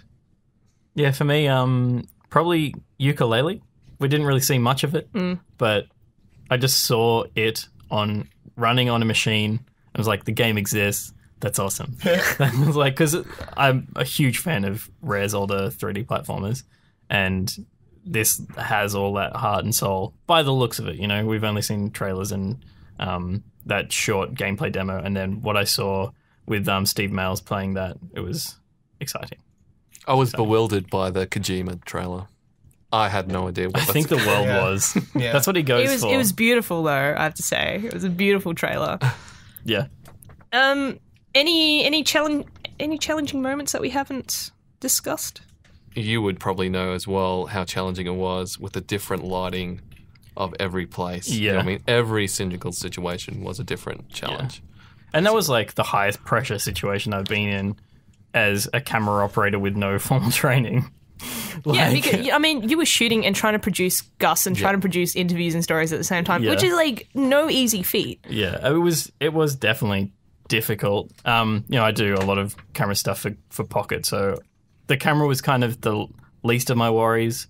I'd done enough prep from a producer standpoint to be confident going into every shoot, and relying on Gus, I knew I could. So that was all comfortable. Sound is the thing I have the least experience with, so that was always like the thing that I feared would go wrong the most. But I got through it all, and I think it all was okay. So did an awesome job. Because there is so much pressure to get stuff done as well. You got to sort of compromise something when you shoot, and literally they're shuffling you places to shoot stuff, and they're like, okay, you need to go now. You know what I mean? So you just got to go. Yeah. And have it look half decent. Yeah. Stephen? Not really. We just had such a great team. You guys were just such great support. And I think the biggest challenge for me is always just trying to, disarm those developers and pry the information out of them. And that's never easy, especially in the last couple of days where they're a bit tired and they've said the same thing 50 times. So that's the biggest challenge. But logistically, not for me. You guys were such a great team, and you all worked so hard that I didn't have to worry about anything except like what I need to think about for the next interview. So thank you. Good. Lin? I talked a little bit about planning, logistics, and also PR nightmares that we faced. But I think overall it was pretty smooth. I think EA coming back to us and saying, by the way, your interviews on Tuesday morning were 9 a.m. to 10:30 just basically made me like go, oh my God, I have to, plan around, you JP, so you had time to back up cards on the Monday night. Just things like that, and making sure, people had enough sleep, and, if I could swap people out to make sure that they got a bit more rest, if that was possible. I think that's always challenging as someone who, is there to look after everyone, to make sure that everyone's functioning and, we get the job done. The most challenging part is, I think I may have mentioned it to you guys, is it's post is actually the most challenging thing. The trip is actually the best part. The trip is actually fun because you're there, you're on the ground, you're in another country, you get to experience all the hype and all the interviews, and then you come back and you're like, oh shit, I have to put together a 70-minute episode in 5 days with 3 editors. When you're on the ground, it's like, I'm shooting stuff which will be future me's problems. Yeah, and then future you was like, oh no. well, that's why, I had words to you, Pete, and JP, and said, don't shoot too much, because I'm gonna be the one dealing with this when we come back. And it's a hectic effort, It's like a coordination when your editors are trying to pump out like 8 interviews in like 3 days or something. Andy's trying to build through though, didn't they? That was so good. Yeah. It was amazing. And that's, if you look at each interview, that 2.5 minutes has, someone would have to have picked out the gameplay moments in either the trailers or the overlay, cut the interview down from 8 to 10 minutes down to 2.5 minutes, and then cut that smoothly with Bajo reverses. That's like an insane amount of effort. And obviously with the transcriptions, which Pete, you kind of managed as well, to make sure that people transcribed everything. Yeah, it's all hands on deck for those first few days when the footage is in the building. Yeah, it's crazy because we shoot so much. And then, I'm always a little bit disappointed when we have to cut like 10 interviews or, when they don't even make it, because we have to make that really hard decision. When I come back and I build that rundown in each part, and I'm like, okay, well, there's only room for 4 interviews or 5 interviews here. What are the most important games that the audience wants to see? And how can we give them that experience? And there are some brilliant interviews that didn't make it, like Lawbreakers. I know, Stephen, you loved that interview. Yeah, he was great. He was a great talent. Yeah, and we hope that, we'll get a chance to get those interviews out in the future and future episodes or online. But I think, that the most challenging thing for me is that post. Like, it kills me. every time. All right. To wrap up, before we get onto some audience questions quickly, your overall impressions of E3 2016. Bajo, your fifth one. Yeah, you go first. Go. I would say it was the most exciting E3 because, the new hardware announcements ones are the most exciting, where you've got new consoles all over the place. And while there was a bit of hardware stuff talked about, so it wasn't quite the most exciting one. And there was a lot of, we talked a little bit of diversity in the episode. There weren't any female lead games that hadn't already been announced that we even saw. We had 2 female devs that we met. It's a lot of shooters. So there's a lot of shooters. So many shooters. Of white dudes and bikies and shooting. I like shooters. This is the first time ever I've got completely sick of seeing shooters on screen. But the games are maturing a bit, I thought we saw, with God of War, and we talked about this in the app as well. Yeah. The games are taking a more mature approach to the classic kind of action game, and I'm very excited to see where story's going to go with this next iteration of these big AAA games. It was hard this year getting those female devs as well, just even getting them in for an interview. I had to push hard to have a woman talk to us about Steep. Yeah. And to get the female level designer on the Serious Sam VR game. It was just bring your women to E3, guys. So frustrating. I think Stephen, you might have remembered me talking to the EA PR guy, liaison, and I basically said to him, so any female developers you have, we want to talk to them. Yeah. That's it. And that was we basically said that to a lot of people. And, we can only work with who we are given. But I think it is very disappointing out of 40 interviews to get 2 who are female. That we had to fight for. That we had to, fight for as well. Yeah. I think that's really ridiculous. It's a shame. And it's kind of representative, I think, of the lack of women in games development. Yeah, absolutely. And I know that is changing and it's getting better each year. It's just going at such a glacial pace. Yeah. It's frustrating for everyone, I think. And it's always again, it kind of upsets me when people don't see it as an issue. And it's how can you not see it as an issue when half the world's population is female and you're not getting that representation? And it's not this has been the only year, and we fight for this every year, and it's 2016, and really the publishers should be stepping up and the devs should be stepping up.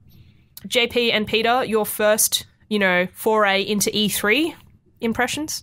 Well, I loved it. I just got swept up in the whole marketing of it. You got hyped. Yeah, it is so easy just to get caught up in just how much marketing and money is thrown at these things. It's an exciting industry, right? It's Yeah. fun Oh, to it's get amazing. excited about it. But that's all about the hype. That's what makes it interesting, I think. Yeah. But so part of me was just trying to just keep on top of everything. My job there was to get the footage, shoot it, make sure I covered my bases. But then I'm just looking at this Mafia 3 house going, oh my God. Oh yeah, they built There this are whole fortune construction house with bands and stuff. It was amazing. It's a little house that they built inside the convention. Well, the Resident Evil house, you know what I mean? It was insane just how much... the Bethesda conference, I just remembered, there was a jib hanging from the roof. Yeah. Oh, it was insane. It was crazy. Yeah. I think I got I didn't get many shots in that because I had a 200mm lens, but it was so far back it still didn't give me anything. But I had a shot which I liked, which was the screen was red. I'm not sure what game they were promoting, but the crane jib moving across in front of it was that was sexy. But that was the only thing I got in that whole hour that we were there. I had almost the complete opposite reaction to E3. But so I think I kind of am in general. I don't really get excited about much. You're medium-tempered the whole time. Yeah, exactly. Constant. And fire within, though. There were certainly moments where I got swept away, and particularly the Xbox conference. But the show floor was kind of just get out of my way, everyone. Oh, yeah. It's got a job. Which was fun because I enjoy being caught up in the work as opposed to the glitz and glam. But the amazing thing about it is just how much good talent is in the one place for those 5 days. Yeah. It's insane. It's the fact that we're able to line up 5 interviews in a row with good talent on amazing projects. You can't do that anywhere else. The dream makers. They are the Dreamweavers. So this is my second E3, and I definitely felt the hype last year. Like being my first E3, and I was just so excited about gaming. I still like got the hype. I think it probably wasn't as hyped as last year, but what I really discovered was this idea of E3 becoming more of a play convention rather than just information, rather than just giving you information. It's like, no, you need to play these games or even a demo of these games to really understand what we're trying to put forth and what we're trying to make. And I think that was really cool. I really love the fact that publishers understand more on how to work with media, and in particular broadcast video media. They even had capture stations set up in some events where you could capture your own footage directly. How amazing is they that? should all have that. Yeah. Oh, that was amazing. I just remembered. Yeah, but definitely I don't remember another E3 having as much hands-on and as much access to the games and ability to, capture the games, whether you're shooting the screen or whether you're, getting footage via direct capture. So much of what we used in the episode was actually your gameplay, Stephen, or Gus's gameplay as well, which... I think, once again, that's the YouTubers and Twitch streamers, they want to be able to shoot reaction videos and put those online. That's what they do. So by having those capture stations, that they were able to cater to them. So that's another thing I think we'll see more of in future years. And again, just that the level of money involved, right? And I talk to people who aren't gamers and who aren't in the gaming industry, and I say, this industry is so huge right now, and all you have to do is you look at E3 and see how many people are there and how much money is flowing around. I think it's absolutely incredible. Yeah, that Battlefield 1, with that whole ballroom of like just being able to play and sit at like computers and just play. There were so many graphics cards in that room. Yeah. There were so many graphics cards. Yeah, and we were there for like an hour, and you were just, the demo went for like 40 minutes, and you were just allowed to play and capture as much Battlefield 1 as you wanted. It was so easy and free. Awesome. Yeah. Like, I can't remember another E3 like it. Okay, some viewer questions very quickly. This question from Liam Esler, our friend down at the GDAA. Sweet Liam. What is your favourite event to get... Sweet Liam. What is your favourite event to get drank at during E3 and why? Include delicious stories. Okay, so this is where we talk about how little drank was had. We don't experience any of the food or the parties or the drink. No. JP, you were most disappointed about this. Yeah. Tell us. The only party I saw was the one we were working at. It was the Xbox party. And what a party it was. But it had like just open bar, food going around everywhere. And it looked like gourmet food, like 4 toasted cheese sandwiches. That's how gourmet Quattro it was. formaggio. That's right. If we weren't working, it would have been like just a great experience. Do you know what I mean?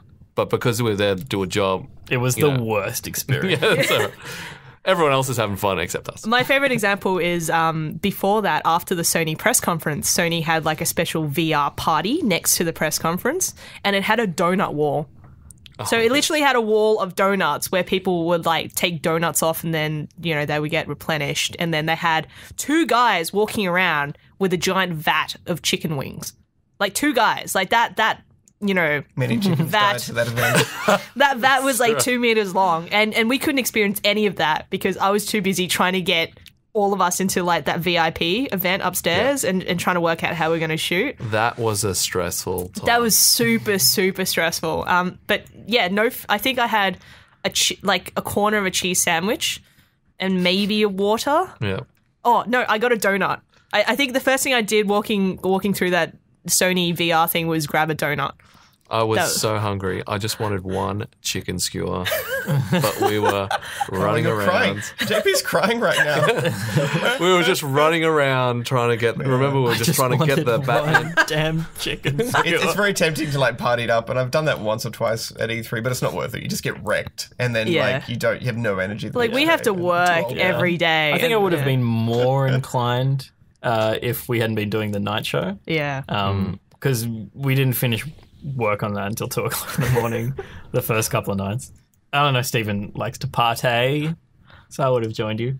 Yeah, but not anymore. Too old, mate. I would have done one night, but I didn't. So the answer, Liam, is nothing. We didn't drink anything. We didn't eat anything. It was all work. We had a 6-pack or a 12-pack in the fridge or something. And we didn't even finish it. Didn't we get through that in a week? No. That's how hard we were working. Pathetic. Yeah. Oliver Potter asks, How do you ask, can we interview you? Can you sit here and put this mic on? You're going to be on TV, etc. successfully. So before I throw this to Stephen, I want to say that we book all our appointments with the publishers, and then they work out who they bring to us on the day, and sometimes we can request certain developers, and all these guys are media trained. So they know they're going to sit in on an interview. They know they're going to be mic'd up and the cameras are going to be rolling. And in particular, our show is very different to, say, for example, if you attend E3 by yourself, because we have access to these developers. And that only happens if you're, media of a certain level and you have good relationships with the PR peeps. Bajo, in terms of how you try and make those devs comfortable, is there like a technique? Well, every now and then you do pick up those interviews on the fly, right? And it's just, you just got to explain who you are and what you're there for. And I find it's just really nice to be excited about their product, the thing they're making that they pour their heart and soul into. And it's very easy to get excited about what they're making. And once they see the excitement in you, then they mirror that and they get excited. This year in particular, I found it was really lovely just kind of trying to ask them what they loved about their game. Because when you ask someone what they love about anything, like their eyes change, they look up, they they get happy and they say poetry. That's what I learned this year. That's what I do to make them comfortable. Yeah. That and hugging, yeah. Hugging your hags are great. That's probably why I've got this awful cold now, which I have to apologise, everyone. Yeah. We did a few Voxies, and the same as any Voxie, except in America, everyone says yes. Yeah, because they're Americans, that's why, yeah. People see a camera and they flock to you. Aiden Jolly asks, do you think there were too many sequels / remakes / remasters and not enough new IPs? There were less new IPs than some other years, but I think there was a decent number of new stuff coming around. A lot of it's stuff we've already seen that is like, we're almost ready to release it, so I still get excited about that. Yeah. There's been bigger years for new IPs and there's been bigger years for sequels as well. It felt all right to me by the end of it. I think the thing that makes it stand out was that there was no huge studio going, we're doing something new, or huge publisher going, we're doing something new. Like Horizon we knew about last year. Detroit is new. Detroit, I guess, is the big one. It's probably in the same vein as the other games. And it looks visually pretty similar as well. Like, I don't think it blew people. It's almost like David Cage games are sequels of themselves because they play very similarly. They totally evolve, but so do sequels. Yeah. And he always tells very interesting stories, but it wasn't. I don't know. When Bungie announced Destiny, people were like, "Holy shit, Bungie's making a new shooter. That's really cool." That's very true. Yeah. There just wasn't anything that I can think of off the top of my head that was like that. I think it's symptomatic of the higher level creative industries anyway. Like, you look at Hollywood and it's all sequels. It's all sequels or remakes or whatever. And I think at that AAA level in games as well, there's an aversion to risk. And therefore people have to understand that, okay, if we're going to put millions of dollars into a game, then we need a certain, success rate, right? Like, we need to know, okay, people are going to buy this game and play this game. I would also add, if I may, that I think you see more sequels in the middle of a generation of a console, whereas at the start you get a lot of like, new console, new game, end of generation, it's like, generation's almost done, here's this amazing thing. I feel like that's almost a theme. Yeah. So, yeah, I don't mind as much because for me personally, like, for example, I've never played a God of War game, but seeing that remaster, I'm like, oh, I think I might delve into that now, because that seems like, a reboot. Kind of, like a...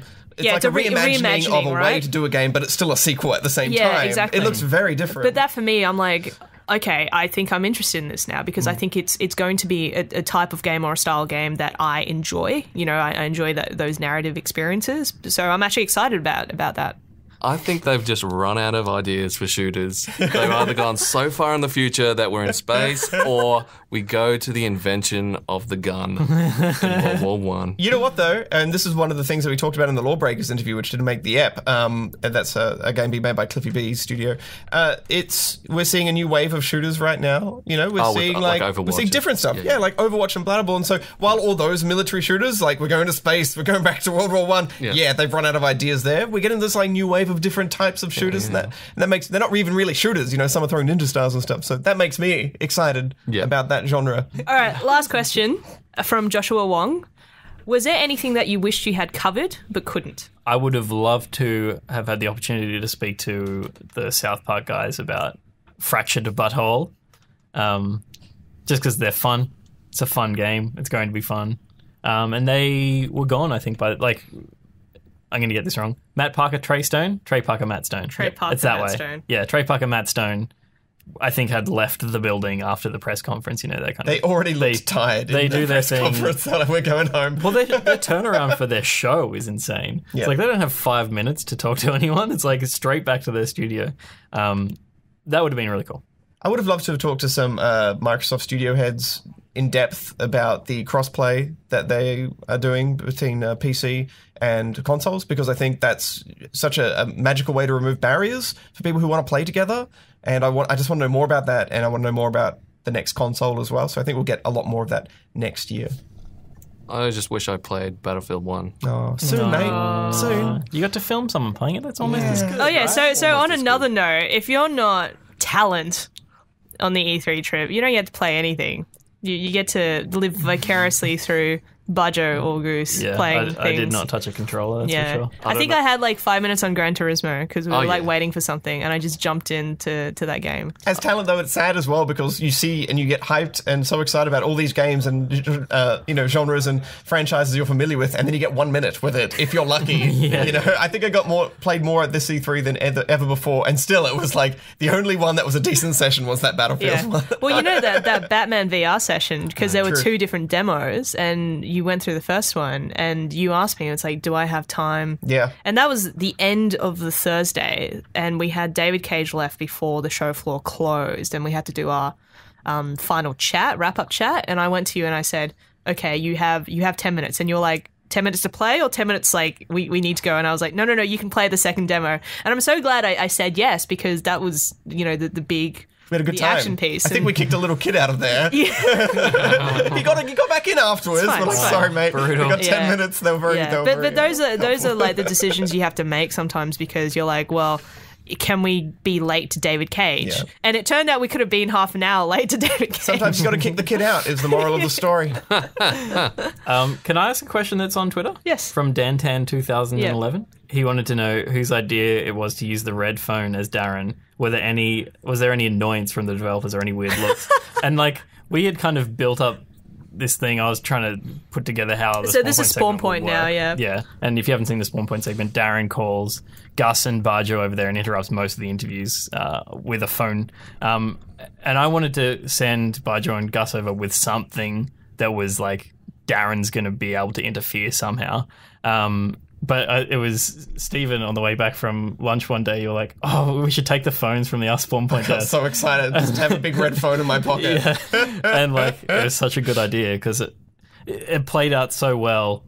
I think 100% of the time. Yeah. I think It's just always funny pulling out a stupid phone. Yeah. And no annoyance or weird look, because you suss out the developer before you decide that they're the right person to be doing that with. Obviously, there are games specifically where it's like, this game would be good to have on Spawn Point, so we'll try and ask this developer and pull out the phone for this one. But no, they always love it. I just have to say, it also kept me sane. I don't know about the rest of you, but every time, Bajo, you would pull out the red phone, it would just crack me up. Like, even if I was like just grumpy or like I hated the world, like it would just make me laugh, because I don't think that ever can not be funny. Yeah. What cracked me up is when we talked to that Lego guy, and Oh yeah. and he he realized, we're like, oh, can we film you for a TV show? And he's like, oh no, I can't talk. I'm Yeah. not authorized by PR. He wasn't allowed to like answer any questions, so he could talk about like the game Yeah. and like what you're doing and Yeah. help out with controls, but he couldn't answer any specific questions. And at one point, I like handed the phone to him and said, "Darren's got a question. He wants to know if there are any robots in the game." And he just looked at us, and he wasn't allowed to answer it, so he just kind of nodded like with his yeah. mouth shut. Amazing. I didn't know that story. That's great. We cut him. Yeah, cut it. It didn't work. It didn't Cut. work. Can I ask a quick question? Yeah. How was it living with 4 other guys? It was fine. Like, honestly. Was it? Like, honestly, it was fine. Like, I don't know. Should I have expected anything less or more? I'm not sure. I don't know. We're all pretty reasonable human beings. Yeah. I would mean, say. you guys aren't, party frat boys, douche bros. So, I mean, I think it was fine. Get the grossness within our rooms. Yeah. And also, To a single clogged toilet. I think, we were chatting about this with Nick at GDC, I think, one night, and Nick described me as dude chill. And so I'm not a very fussy person generally, and I can I can get by or whatever. And I don't really have particularly, lofty standards of other human beings unless it's on a professional level. Like, unless you're not doing your job correctly, I will call you out on it. Yeah. But otherwise, it's it's absolutely fine. I don't think there's anything that bad. And plus, you guys don't take that long in the bathrooms. That's always good. That is the best thing about us. That is the best thing. Well, men take a while dropping a deuce. I love the fact that there was a lot of toilet talk, a lot of toilet humor across the week, which is always refreshing. Like it always came down to toilet talk, It's like 99% and bodily of what functions. we talk about, I think. Yeah, which general. kind of it was cool because it gave me new insight into how the male psyche works, as I think I discussed on the last GG at E3 app. But other than that, it was absolutely fine. I don't think our apartment was the best. No. In terms of It's hard, man. It's hard getting everyone together affordably. Oh, there was this weird swarm of flies outside the front door too. They just were always there. It's like, why are you here, flies? There's nothing gross here for you. out there. There's Why are you nothing here? gross and they're inside. just mating in front of us and stuff. Yeah. look, I'm just happy I didn't get to live in the closet. Yeah. That's it. Yeah. That's it. Lucky. That's all I'm happy about. I got the loft, which was it was noisy because there were no walls. I could, I think I want to tell this story because I was just about to send a text to you and Gus because you guys were still finishing off GG at E3 episode at 2 a.m. that night. And I was about to send you guys a very angry text because I was in bed, up in the loft already. And I'm I can't be bothered going down the stairs and knocking on the door. So I'm just going to send them this text. And I had it typed out. But then you guys had obviously maybe gone to bed or finished the episode. And I was like, oh, okay. I can't send this. I think it was every morning outside the convention, Gus would tell me some story about, how he didn't sleep well or Peter snoring. And I just remember just going, yeah, dude, that really sucks, bro. Yeah, we had the best rooms. Yeah. We're all picking the rooms out and everyone's talking and I slowly just backed into the nicest one and slowly shut the door and no one said anything. So it was great. Yeah, but to be honest, though, if we didn't give you the nicest one, the hell that you would have put us through. I would have rained down upon thee. For the week. From the moment we walked in, it's this is the second worst place I've ever stayed. It was just give him the nice room and I'll shut him up for the week. Yeah, just lock yourself in there and shut up. Well, thank you all so much. And Gus is gone, but, thank you, Gus, as well, for, I guess, making it a very successful and lovely trip for everyone. And it was great. We had a great bonding session. We'll be BFFs for life. Yep. Tell our grandkids stories from E3. Stories of Probably poop. not. And swarms There are of flies. so many Yeah. things that can go wrong with a trip like that. Exactly. That was a smooth trip. And that was Yeah. smooth as. Yeah. Tight work, Lynn. Thank you. Yeah. Thank you all. Great job, Lynn. Thank Yeah, you, great Bajo. job. Thanks, man. Just pat myself on the back. Okay. On that note, that is another podcast. And thank you again all for joining me. If you've got a topic you want us to chat about on Good Game Roundtable, you can tweet me at LJology or leave a comment on Facebook or SoundCloud. Till next time, goodbye. Bye. See you guys.